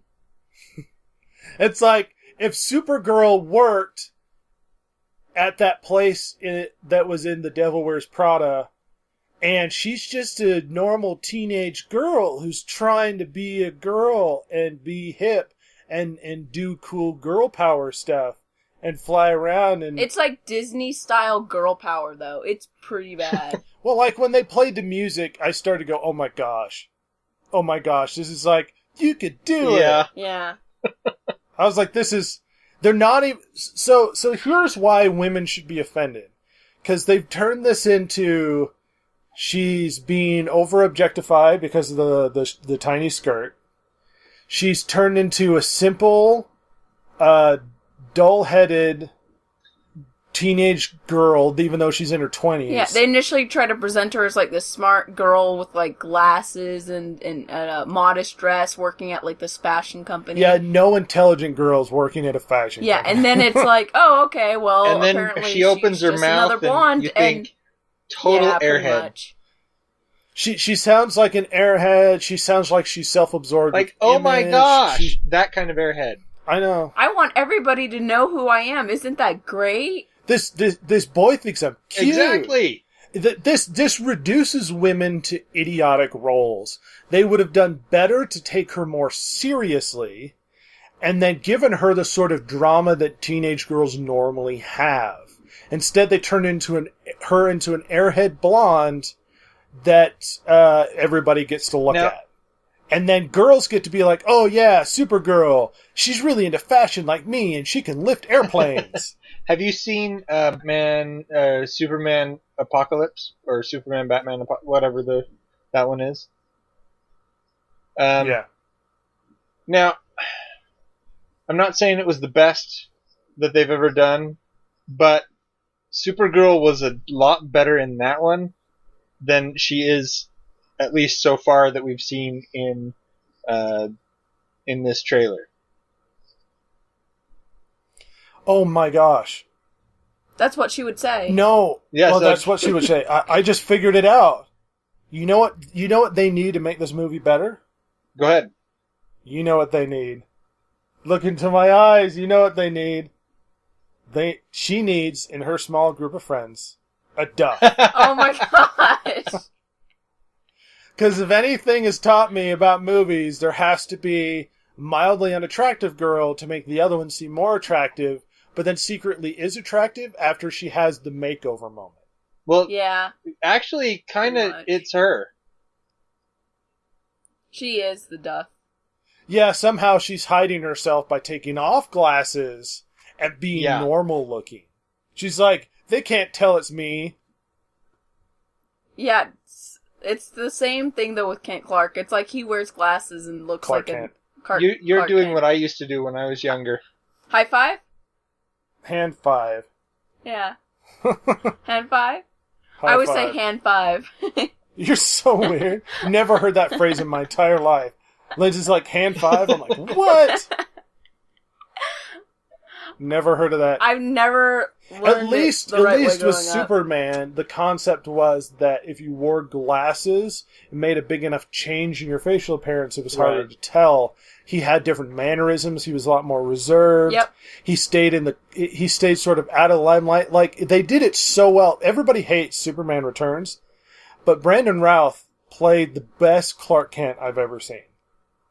In all of the movies ever, he played the best Clark Kent. When they had that big moment where in the big room and they were all getting assignments and stuff, and Clark's sitting in the back, adjusting his glasses, trying to get attention by raising his hand, and nobody will actually pay attention to him. Mm-hmm. That's exactly what Clark Kent should be. He should be the guy in the elevator that nobody notices standing behind him. Right. There's a guy... And he acted it brilliantly. There's a scene from one of the movies with Christopher Reeve that I think was done exceptionally well. Clark Kent is speaking to Lois, and Lois is like hurrying to meet Superman or something. I forget what it was. And she leaves the room, and immediately as she leaves the room, he straightens up and he looks more like Superman rather than Clark Kent. It was really amazingly done, I thought. Really, really subtle. You didn't even notice that he was like hunching until he stood up straight. Which is why that's how they should always portray Clark Kent. As far as this like ditzy girl of like, yeah, I'm Supergirl. I would have loved it if they took her seriously and she was actually really mature about things, and then she realizes that she has this like responsibility to do things, and I don't know. Like, she can still be a girl and going through all her, like, emotional problems with being a teenager and trying to deal with it, being an alien and all that, but it took in such a weird way. I have a prediction for the show. They blew a huge budget on the first pilot episode. With that 747 going down, and her saving it, and all of the CGI and the special effects and stuff. And I guarantee you, as the show goes on, they won't be able to blow that big a budget on stuff. And it won't be as interesting as that first episode, and nobody's going to care anymore. And eventually it'll die in maybe season 3. Oh, it won't make it that far. You don't think so? No. I think there could be enough to it'll get us season 2 maybe, but it won't make it that season far. 3, because they have to seem like they're legitimately making an effort for a female superhero. They will push that longer than other seasons of any other show that are possibly better and unless more well-written. Unless it just completely falls flat on its face in the first couple of episodes, unless it gets so bad the extras are throwing things at the actor. What they're going to do is they're going to try to keep it going, limping along as long as they can legitimately justify it. Yeah. And the day they cancel it, a bunch of feminists will come out and say, "How dare you not? You're just doing this because you don't want to support female superheroes." Blah blah blah blah blah. Doesn't matter. At any rate, I'm going to end the news dump right there because we have some stuff to discuss. Incidentally, there's been a few things I've been thinking about lately, and I would actually finally want to settle some of this stuff, talking about it on the podcast. We don't have a heck of a lot of time to talk about it, but I'd like everybody to weigh in. So there's this thing that's been going on in superhero comic books, movies, TV shows, for how long. This concept of superheroes killing people. Like, And it comes back to the golden age of comics when the rules were in place. Remember from the council that put all the rules together that superheroes don't kill people, they don't do drugs. You know, the original rules where things weren't about. You remember that. Now, I have murder is wrong, but mankind has been killing each other for thousands upon thousands upon thousands of years. Tens of thousands, hundreds of thousands. However long mankind's been on the planet. This Batman killing one man does not immediately make him the Joker. I'm sorry, it's just not going to. If he kills one guy because he's trying to defend somebody's life, or he has a moral justification, he doesn't immediately walk out and he's like, now I'm Zaz and I have to be a bad guy.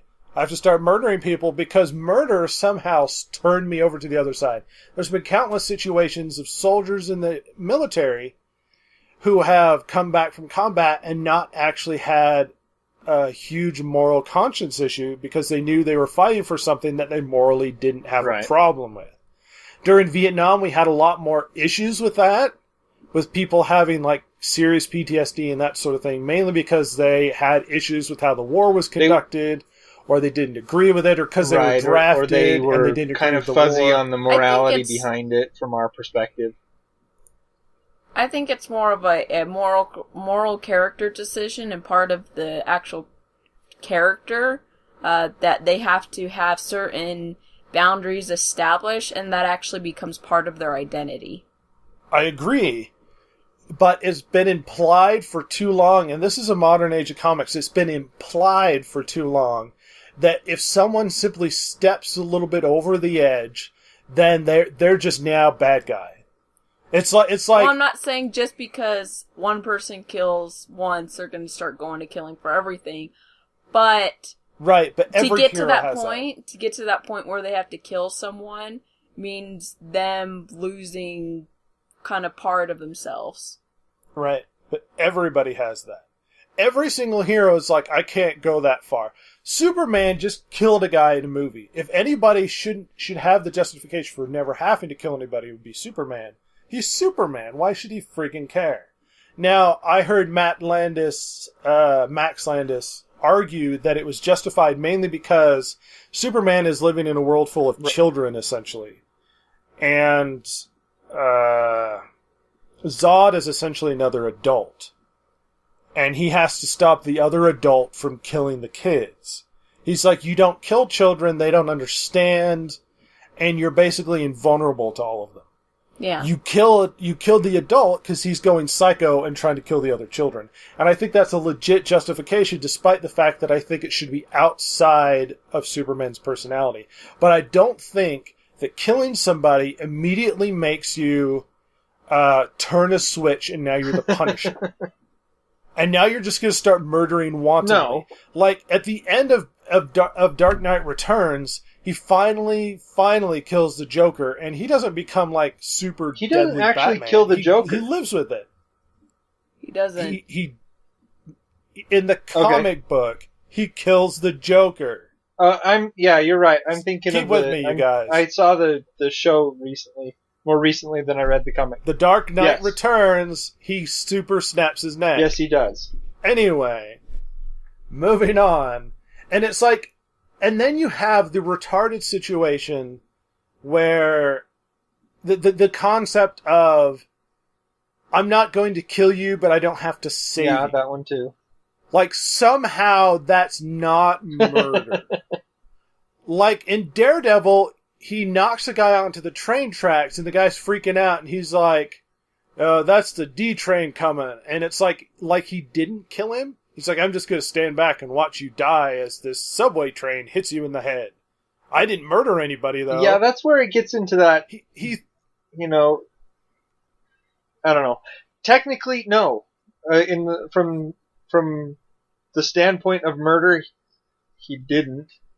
But at the same time, but superheroes are conceptually supposed to save people. And if they're so moral that no matter what, they don't murder and they try to make... Like Batman, on more than one occasion, has saved a criminal's life after beating him up because something stupid happens where he falls off and he'll catch him because he has to save him. Remember in The Dark Knight where the Joker falls off the roof and he catches his foot? He wasn't willing to let him die. Batman in Batman Begins super let Ra's al Ghul die in the train. He's like, I don't have to save you. I was like, how is this equivalent? I don't understand. Like somehow that's okay. It's like they're not allowed to kill people, but only certain circumstances are they allowed to kill people. There's two things that I think they use as crutches in these circumstances. And one is from the standpoint of the superhero, where they say, if I kill someone in this circumstance, what's to stop me from justifying the next circumstance? So I have to say no murder, or I shouldn't say murder, no killing at all, because if I say yes, a little killing, then how do I justify, when do I stop justifying that it was okay for me to kill this guy but not that guy? But it's illogical. And the second thing I think that they use is, this comes from the standpoint of the publishers. Killing is not family friendly. But they've never been... When was the last time Batman's been family friendly? That's the thing. When Batman... Daredevil's never been family friendly. Right, but the thing is that if he starts killing people, he's even less family friendly. Dude, Joker just tore his face off. You're right. There's no way Batman is family friendly anymore. You're right, but they can point to it and say at least the hero doesn't kill people. If the hero was killing people at the same time, it would be more of a... I don't know exactly. But the Punisher does it all the time, and people don't get up in arms about that. There's already enough, and that's it. There's already enough people up in arms about comic books and the violence in them in general that they don't want to add fuel to the flames. No, they're not. Not anymore. I mean, that might have been the case in the 80s, but nobody gives a fart about violence in comic books anymore. Everybody's on the video game kick. Nobody cares whether or not there's violence in comic books. Have you even seen some of the most violent comic books that exist today? Lindsay, you've seen Crossed. Yeah, it is. That's terrible. I've seen, in that comic, they have scenes of people raping, like rape murder. It's children, so rape terrible. Murder children. It's the most disgusting things you can ever think of. I never hear anybody bring up, it's like, look at the violence in these comic books. Nobody gives a fart anymore. It doesn't matter. Are those mainstream? Yes! Yeah, there's another one super called popular. Like Preacher. Yeah, that one is another bad. one that's just But terrible. Who publishes them? I forget. Is it DC? Is it Marvel? Dark Horse on one of them, I think. Dark Horse is a big one. Dark Horse is, but they've always kind of done their own thing anyway. Come on, man. They published Star Wars for decades. That's true, they did. But they also published things like Body Baggers. Okay, well then let's talk about Marvel. Punisher's been murdering people like crazy. You're right. There's rape and murder, people burned alive. Punisher's been doing it for a long time now. You're right. And Punisher is like their... It's acceptable. Huntress kills people. Huntress is not acceptable. But because they have the one, they've labeled it as he is their one guy. No. There's more than just Punisher, though. Other people kill in the Marvel Universe. Like, I mean, DC, Huntress kills people. But she's not Batman. Yeah, but she exists in Batman's world, and Batman has yet to arrest her and put her in prison. Despite the fact he doesn't like her, and he has a problem with her, he's yet to put her away. Why? Because she's there, I guess, or whatever. Well, it's the thing that Batman doesn't put away. You're running into this wall of illogic that doesn't actually work. They're allowing people to do it, and they're acting like for some reason there's this magical wall that you can't cross when they allow a lot of other characters to just murder wantonly. Daredevil absolutely murders people. Conceptually, he doesn't murder people, but he super murders people. Like, at least in the movie, he super murdered Bullseye. Bullseye, yeah. He threw him out a window. No way did he survive. And that's I mean, if they're willing to murder in the movie, that's the perfect, like, outline and example that everybody will see over just some guys reading Daredevil comic books. They crossed the line with Superman. Elektra absolutely murdered. There's no way you could claim that they just don't allow these people to kill anybody anymore. True. Elektra murders people like crazy. Elektra's an assassin. Superman killed somebody in a mainstream movie they expected families to go see. Right. And a lot of people were shocked and outraged by that. Because it's Superman. Superman doesn't kill people. Now Batman's going to come in, and they're going to He's going to get fight. his gun back from the beginning, and he's going to start shooting guys. You know, if they Batman's did that... Batman's going to come in and beat Superman up and be like, you killed somebody for this false god new Batman Superman movie. You know how mad people would be if Batman started killing people? I think one of the only characters he doesn't kill in people, all of he comics, cripples them for life. One of the only characters in all of comics that could specifically say that he has that huge moral issue of murdering people is Batman. Nobody else really has as big an issue as he does. Except that Batman in the early comics, he carried a gun. He killed people. Yeah, and he carried a gun. Yeah. In the early comics, you saw him flying around with like a pistol. Yep. Wow. Yeah, he super shot people. And here's the stupid part. Here's one thing I remember somebody writing an article about it. It's like, oh man, can you imagine Batman seeing his parents die from somebody shooting a pistol and killing his parents? And then he's willing to go around and use the same sort of weapon that killed his parents. I'm like, yes, the gun didn't walk out there and shoot them. Some guy pulled the trigger. It's not like gun laws. You can't have guns. They kill people. I know. Well, it's like that was the guy's argument. I was like, it's not like if a car hit my parents and killed them. You're never going to drive a car again. I'll never drive a car again. Not only that, but I will champion anti-car legislation, and I will try and take down the car lobby. I won't care about the person that was in the car that was on meth. It was the car. I have a problem with vehicles. And then you're going to have some idiotic blogger online writing about how could Batman ride around in that vehicle, in that Batmobile. It kills people. And be okay with it because it killed his parents. See, that's the thing with Batman. You know, he could totally have gone the route of the Punisher. And well, that's why it works with his totally character. Started murdering people with his gun. That's because Batman is so messed up. He could, I think that's why it works so well with his character. He could have gone too far. And I think Batman himself understands that he's very capable of going too far. That's why he has to make rules. Right. But I would not freak out if in a desperate attempt to save a bunch of children in a bus, Spider-Man was forced to kill a guy. I wouldn't feel bad. And I don't think it's super outside Spider-Man's concept. I think, if anything, super outside Spider-Man's concept is Spider-Man for a long time has had this weird problem with guns, weirdly. Batman necessarily doesn't have a problem with guns, but Spider-Man super has a problem with guns. You're right, though.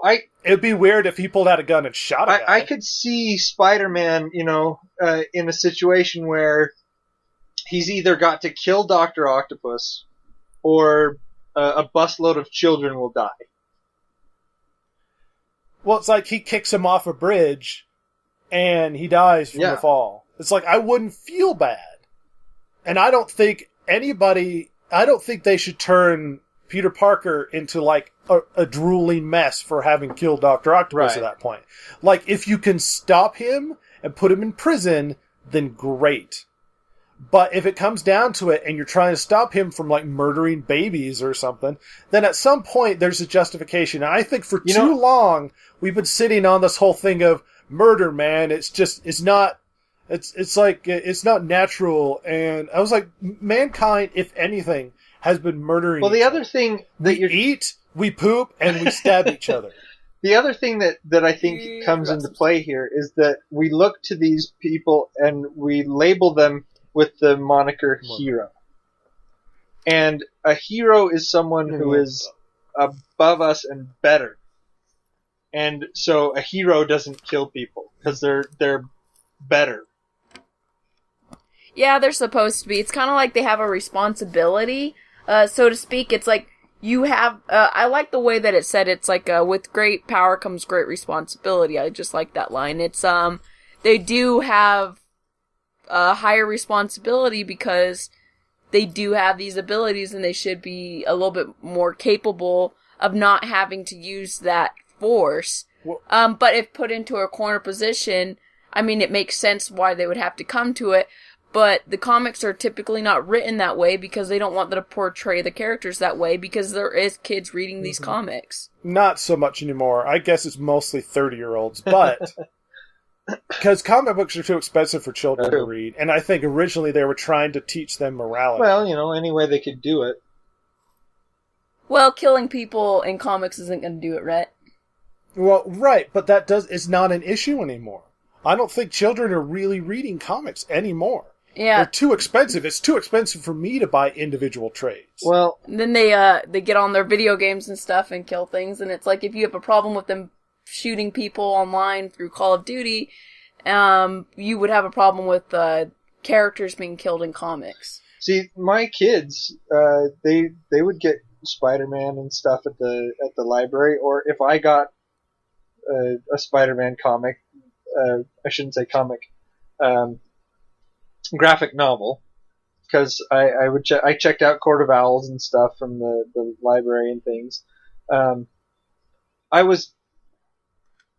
didn't really want my kids to be reading Court of Owls and stuff, but Spider-Man was okay, usually.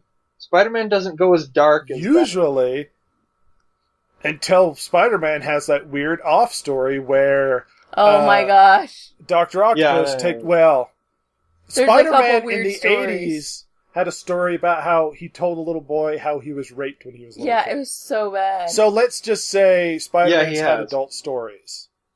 He gave Mary Jane cancer because of his radioactive semen. That's so terrible. It's so bad. Let's not pretend that they've been doing a good job with teaching children morality. And it's BS when you have these characters who have serious moral story issues with murder, and then they just let people die. It's kind of murder, almost. See, it's almost, when you look at the superheroes and things, it's almost the superheroes like Punisher and Rorschach that have it right, and the rest of them are kind of all weird when you think about it. In fact, Rorschach used to just try and beat people senseless but not kill them, and he even talks about how stupid he was back then. He's like, you kind of have to... And I'm not advocating all the superheroes start murdering people. What I am saying is this weird concept of if a guy kills somebody, somehow he immediately turns into an animal. When we've been murdering each other for millions of years, I'm pretty sure mankind is capable of surviving that. People have been going into combat for how long now, and coming home and never having a problem with trying to kill other people? There was a Captain America comic when Bucky Barnes took over from Captain America and became him for a short period of time. And somebody was like, "Why is Captain America carrying a gun?" And he's like, "You gotta look at this from my perspective. I don't have Captain America's enhanced abilities. I'm just a guy with a robot arm. I need the gun to level the playing field." And he's like, you something that you people don't remember or want to forget actively is that Captain America also used to have a gun. He was a soldier. He killed people in war. Yeah. And I think a lot of times that's what people do. They kind of shove it under the rug when a superhero used to kill people and now he doesn't anymore, or when a superhero is forced to kill someone in the comics, they're like, well, yeah, but there were extenuating circumstances or whatever. It's like, you just got to take into consideration that it's a fictional character. and it's a story. Some of the best stories have violence in it. People die. The justification I can make for why superheroes shouldn't be killing people is very simple and basically linked to what you were just saying. Superman is so powerful. So ridiculously powerful, he doesn't have to kill anyone. Right. In fact, he's so powerful, he can just walk over and, wrap a pipe around the guy. And he he's does. super captured. Put him in timeout. And that's what he does. Let's take this into an easier conceptual world where I'm walking around in a world full of 5-year-olds. Right. And I'm trying to discipline the 5-year-olds. Now, none of the 5-year-olds are a danger to me. Right. Whatsoever. None of them are a danger to me. Disciplining 5-year-olds, it would probably be going too far to murder a kid to teach him a lesson. Right. You know what I mean? Yeah, exactly. I have all of the power in that situation. You're a father. You have all the power in that situation. You actually don't have to jump to the conclusion of murdering somebody because you can easily just pick them up. Be like, no. Exactly. You know what I mean? Right. Stop doing that to each other. Now, here's the justification for why it actually isn't that terrible an idea to allow that it for some heroes to be okay with sometimes justifying a murder. Well, not necessarily murder, but killing people in defense or defense of others. If one of those kids grabs a knife and starts swinging at one of the other kids, I would not feel bad punting him as hard as I could. Yeah. Why? Because he's sort of escalated the situation, and despite the fact I have all the power, if I don't have the opportunity and ability to immediately stop him, the first concern is the safety of others. The second concern is his safety. And if his safety is trumped by the safety of others, then it's super okay to punt the kid. Right. I think your demonstration with the kids, that situation. But the thing is that when someone is breaking a rule like that, when they have, especially when it's a danger to not only others but themselves, you really have to crack down on it immediately and severely. Yeah. And so, yeah. Lindsay, anything to add? No, I pretty much agree with you, and yeah, I said it before. With great power comes great responsibility, and just because you can kill somebody doesn't mean you should kill somebody. And you have a higher responsibility to make the moral decision on whether or not you're going to do it. Agreed. Yep. That being said, we're going to end out this podcast in the greatest debate ever made. This is actually going to be our new bracket. It'll be every week, so Chance will be excited about this.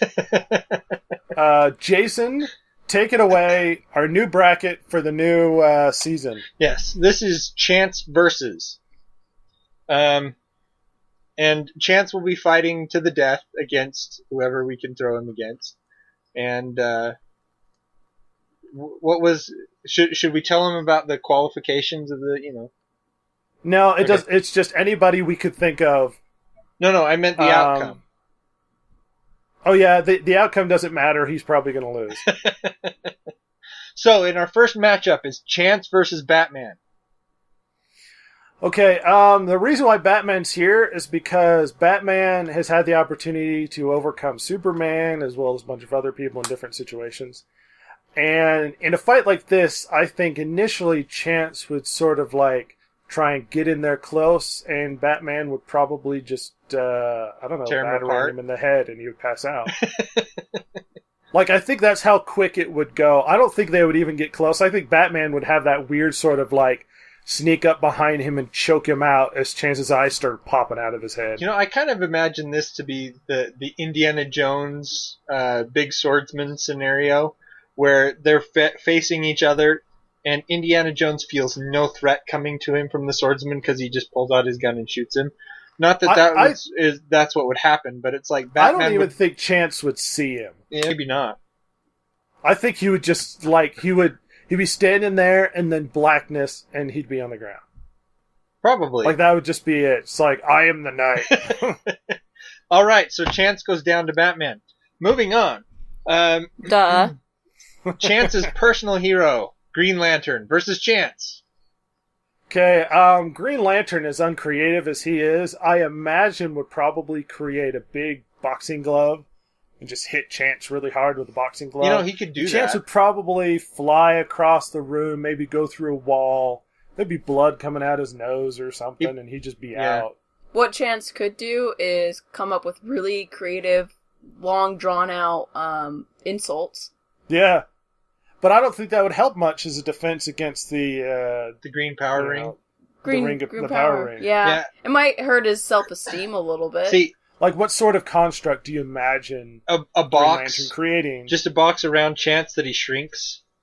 Just suffocate him and crush his corpse inside of it.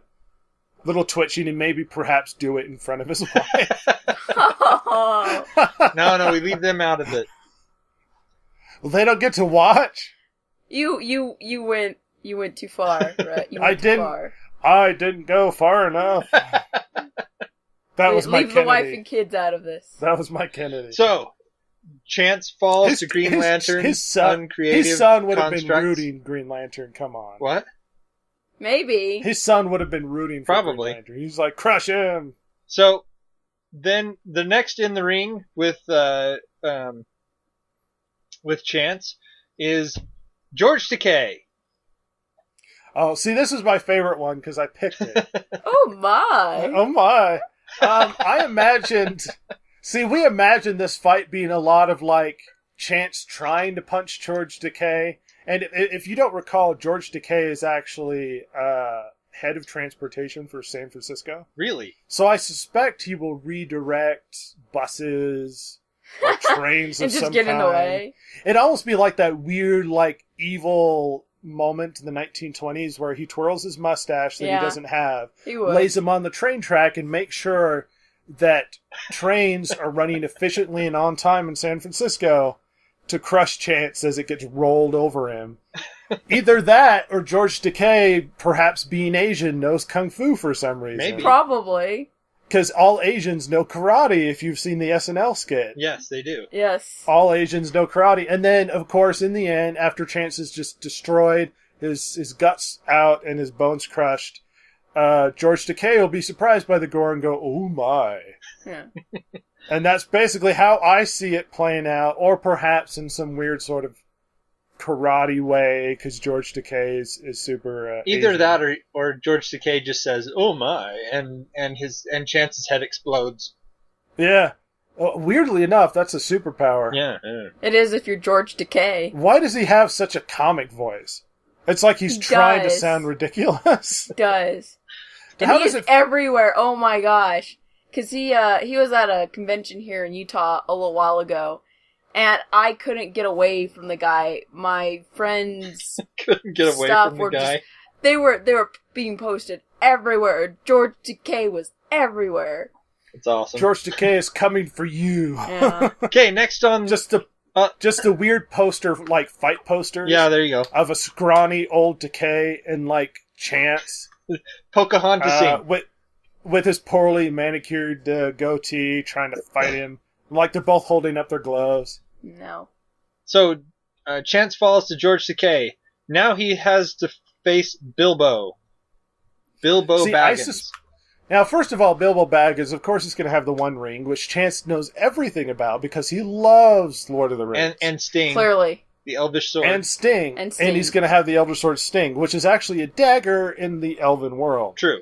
That being said, he's going to have the One Ring of Power, which Chance, of course, knows puts you into the realm of the race or makes you invisible in our normal earthly realm, because we need to get as nerdy as possible when we explain this thing, because, once again, Chance loves Lord of the Rings. He can't get enough of it. And he needs explanation.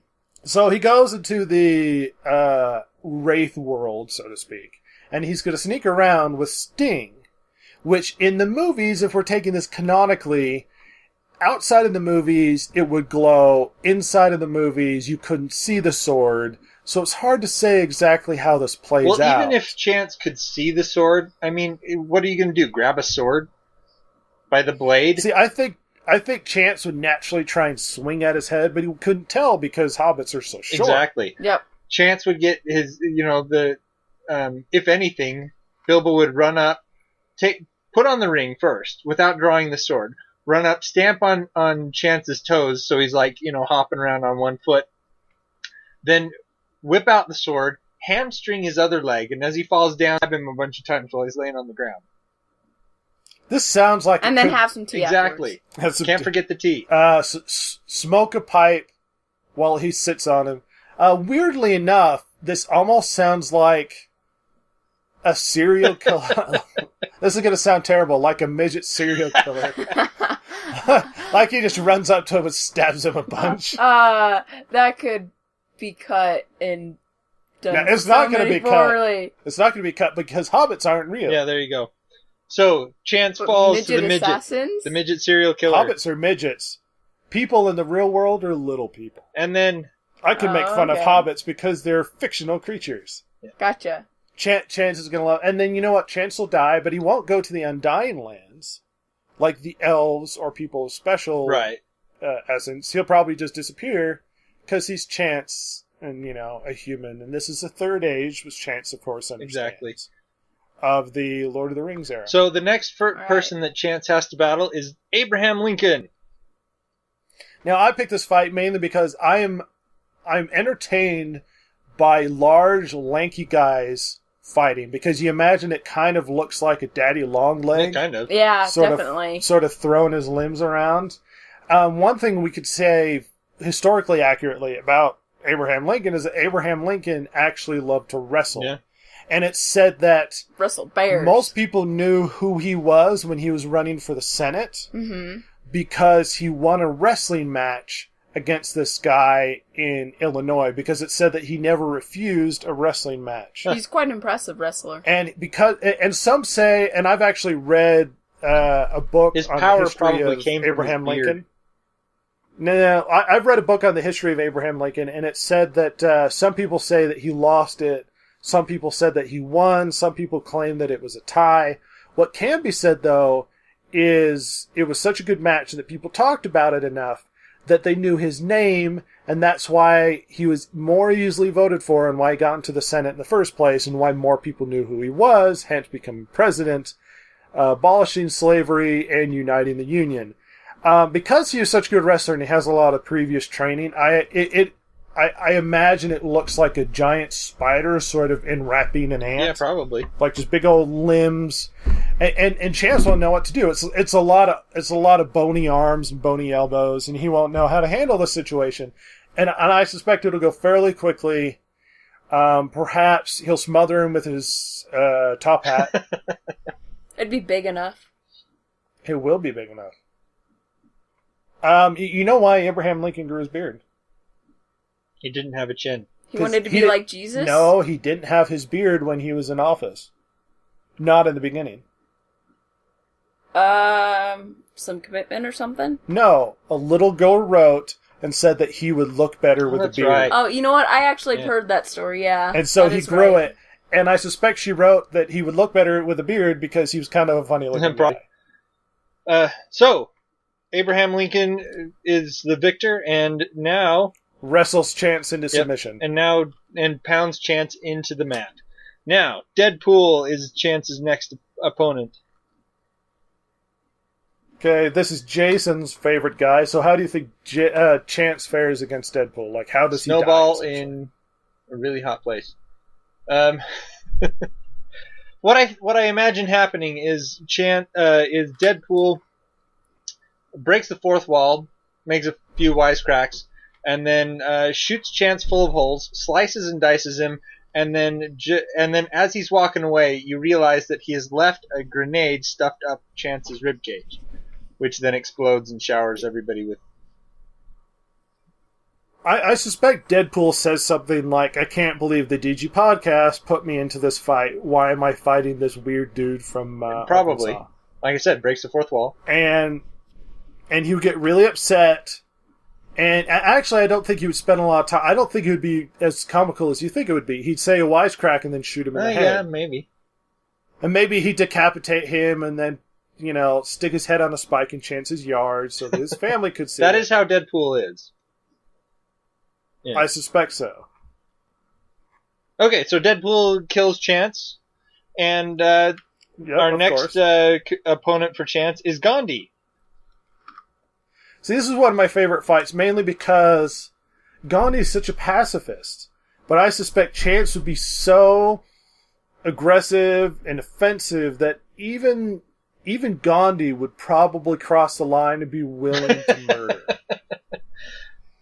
Like Gandhi, as pacifist as he is, like he was unwilling to have violent protests against the British in both South Africa and India. But I suspect he's willing to go so far as to strangle Chance with his scrawny, malnutrition hands. Or, depending on which stage we're talking about, he could just sit on him. Was he pretty heavy at one point? Well, he was a heftier guy until he went on his hunger strike and became all scrawny. I don't know. I've never seen fat pictures of Gandhi's Gandhi. usually just a scrawny old man, but yeah. But he's so bony, perhaps every part you touch on him is kind of getting stabbed with bone. That's kind of what I was thinking. I was like, you just get pierced He's by a some human bone. spear. Yes. He just goes over to Chance You can and pick gives him up a and hug throw him. And then the next thing you know, he lets him go, and he's all cut and punctured with these, he dies. What'd be interesting is he actually influences Chance with some mind-blowing philosophy, and Chance's head just explodes. No. Talks to him for about 2 days. Chance come out of there. He rethinks his life. Socially, he's different. Culturally, he's different. His epistemology, his metaphysics, how he sees the world are completely different. Regrets everything he's done, goes and commits suicide. So basically, Gandhi defeats him by getting him to kill himself. My philosophy. and then, for some reason, Decay standing by, and he goes, "Oh my!" So, winner by philosophy is Gandhi. Next in our lineup is Chance versus Darth Vader. The Dark Lord of the Sith. Go ahead. He just whips out his. He doesn't even have to whip out his lightsaber. He just force chokes him from across the room. I don't think he would feign. I'm pretty sure he's force choking him. Like Chance is going to say something stupid, and it's going to be done.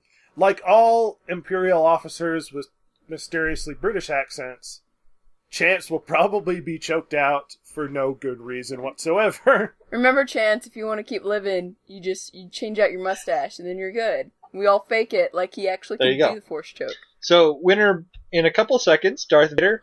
And now, Chance has to face Lizzie Hale from Hailstorm. See, I picked this one mainly because I thought it'd be amusing to see Chance die to somebody he really admired and thought was attractive. Now, Chance he might actually like it. He might actually like it. But this is how it would go to make it perhaps the worst scenario possible. See, she basically says a lot of things like you're unattractive and you're gaining weight since you got married because you said you were going to keep the weight off, but you super didn't. And every time she says this, he gets a little smaller and a little smaller and a little smaller.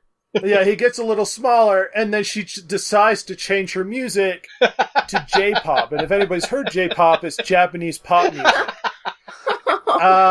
And it's her new style. She decided to learn a lot of J-pop music, and then she got more influenced by, let's say, K-pop, and she wasn't sure how she balanced between K-pop and J-pop, right. K-pop being Korean pop music. Yeah, I know. Of course. Like, as if I don't know. And she gets really into that, and then a lot of her lyrics involve this guy with a goatee who's keeps stalking her for some reason. And nobody likes him. Keeps stalking her for some reason. And again, once again, Chance commits suicide. Oh, yeah. These are so I just see him getting so small he kind of winks out of existence. Oh my gosh. He just shrinks like in... The Incredible Shrinking Woman. Episode 100. The DG podcast loses its one listener. The Adventures of... I was thinking of Alice in Wonderland. But, yeah, the Incredible Shrinking Chance, I guess. He's like, I must disappear. Oh, God. So, winner by existential angst, Lizzie Hale. Lizzie Hale. The last one on the list, I thought I'd give Chance a win, but that's I'm not going to let it happen. No. Evidently. So, this is Chance versus Elmo. See, I love this choice because it wasn't mine, it was Jason's. And Jason wanted Elmo out there just so that Chance could have a possibility of a legit win, but I have an argument Well, I mean, for why Elmo would win. He's one of the smallest Muppets. He is a Muppet. He's perpetually a child. Yeah. He's like a child Muppet. Yeah, child Muppet. Now let me explain something. Elmo is actually controlled by a big, bald, black dude. I kid you not. Look up Elmo's voice actor. He's this huge, bald, black guy. Second of all, Elmo, even just as a Muppet himself, let's take away the fact that a lot of his body is this giant black dude underneath. Right. Elmo himself knows a lot that I suspect Chance doesn't. Counting, colors, how to talk to children, how to raise children. Oh, low blows. All of the low blows.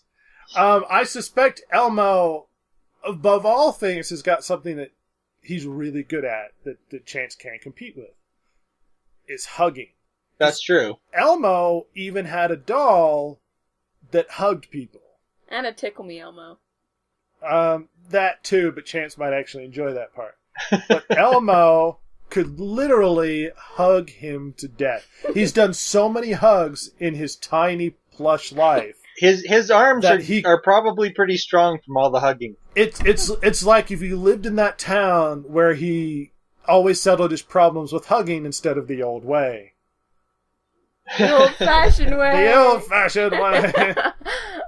Arm wrestling. But instead, he settles all his problems through hugging, and Elmo has got some sweet guns underneath them red furry arms. He does. Yep. So, unfortunately, Chance... I want to hear your best Elmo impersonation of what would go on in this fight. I'm Elmo. And then George Takei's like, oh my. You got the George Takei, but where's the Elmo voice? My. That's my Elmo voice. Where's your Elmo voice? You do your Elmo voice. You could do a better Elmo voice than either of us. Your I don't voice know. is higher pitched. I'd have to get it. I don't think I could. I can't. Yeah. My voice would break. Yeah. It's like really high. Yeah, you're looking at me funny. I'm waiting for Elmo. I want to be inspired. You want to be inspired. Inspiration doesn't come from voice acting. Didn't you know? Voice actors being weird kids is where you get voice actors. Well, who like to make weird voices in front of mirrors. Elmo is a great voice actor. Defeats Chance That's his natural voice. by hugging him to death. So, sorry, Chance, 10 out of 10 parent. losses. Lindsay always looks at me horrified. It's so sad. She looks at me like, how could you say that?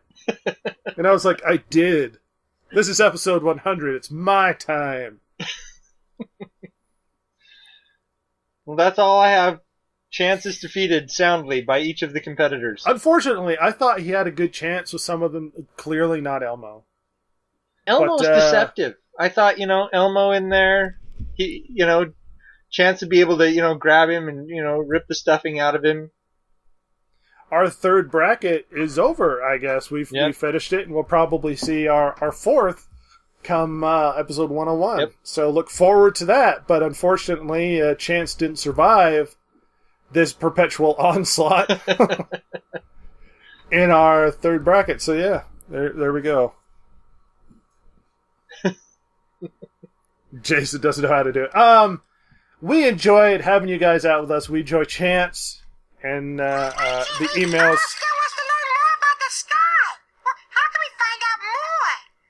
He knows a lot about the sky. I suspect Chance doesn't know enough about the sky. And that's where I had to listen to that little that's voice. why he was defeated. Yep. We appreciate Chance and his good humor, despite the fact he takes it in stride. And sending us emails and being there for us through most of the first 100. He's probably gone back and listened since you guys. He said he did. Sometimes. He went and listened back. He said today he went back and listened to a few of the early ones, and And hopefully we'll see him in the future for the next 100. If I'm alive. Yeah. I don't know. I might be dead by the next 100. At least you're so old. Yeah, another 100 episodes, that's what, like a year? Yeah. Oh, whatever. I should be dead by then. Right. I should. Chance, his So does that kid will mean- probably be born. Does that mean you're like robbing the cradle, or... Or you're robbing. Is that how I the grave. die? I rob a cradle and they shoot me for robbing the cradle? No, the question is, am I robbing the grave or are you robbing the cradle? Oh no, I'm just gonna die super early. Oh, okay. So this is a planned early death. Well, we've discussed this. I die from an ice cream truck to the Oh head. gosh. This again. This is how I die. I've seen it in the stars. And we all know how accurate the does stars stars. are, and that they all govern our lives. astronomy. They govern our lives. First of all, it's astrology, and it's super Astrology. true. You can't even say it without chuckling. Second of all, it's not my fault that I like to jump in front of ice cream trucks head first. It's what I do. Eventually, this was going to be a problem in the future. It was You know what it I was mean? already That's- written. Like, this is what I should have expected coming into a Yeah, relationship. yeah. Rhett likes to jump in front of ice cream trucks head first. You'll never see in episode 200. But we appreciate you guys hanging out with us this time.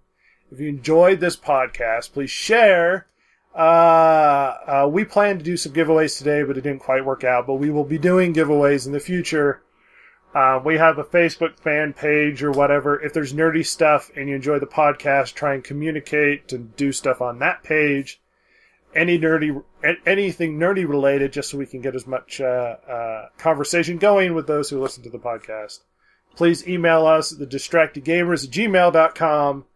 Thanks for hanging out with this monumental episode 100. And once again, thanks, Chance, for our new episode 100 gift that you gave us. It was and awesome. for Thanks, all man. the support that you've given us throughout the years. Like this has been throughout the year, singular. Well, it's been a little over a year. If we didn't have anybody listening, I don't know how long we would have been doing this. Seriously. But we appreciate it. Jason, anything you want to leave us with? Don't do anything lethally stupid, people. Lindsay? We need the listeners. I don't know. It's inspiring.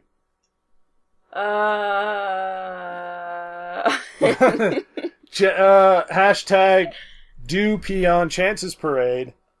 Constantly, just perpetually pee on Chance's parade. That is a really long hashtag. You need to shorten that. 140 characters, I could super fit it in there. Oh, gosh. There are hashtags that take up entirely 140 characters. They're hilarious.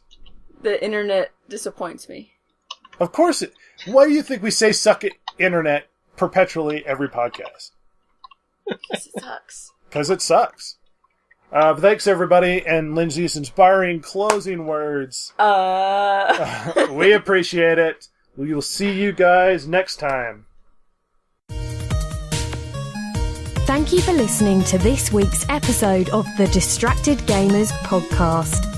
If you like the show, follow Rhett and Jason, the world's two most lethally stupid internet personalities, on Twitter @DG Podcast, or check them out at www.thedistractedgamers.com. If you loved or hated what you've heard here, email them at thedistractedgamers.blogspot.com and share your feelings. Not that Jason will care, since he hasn't any, of course.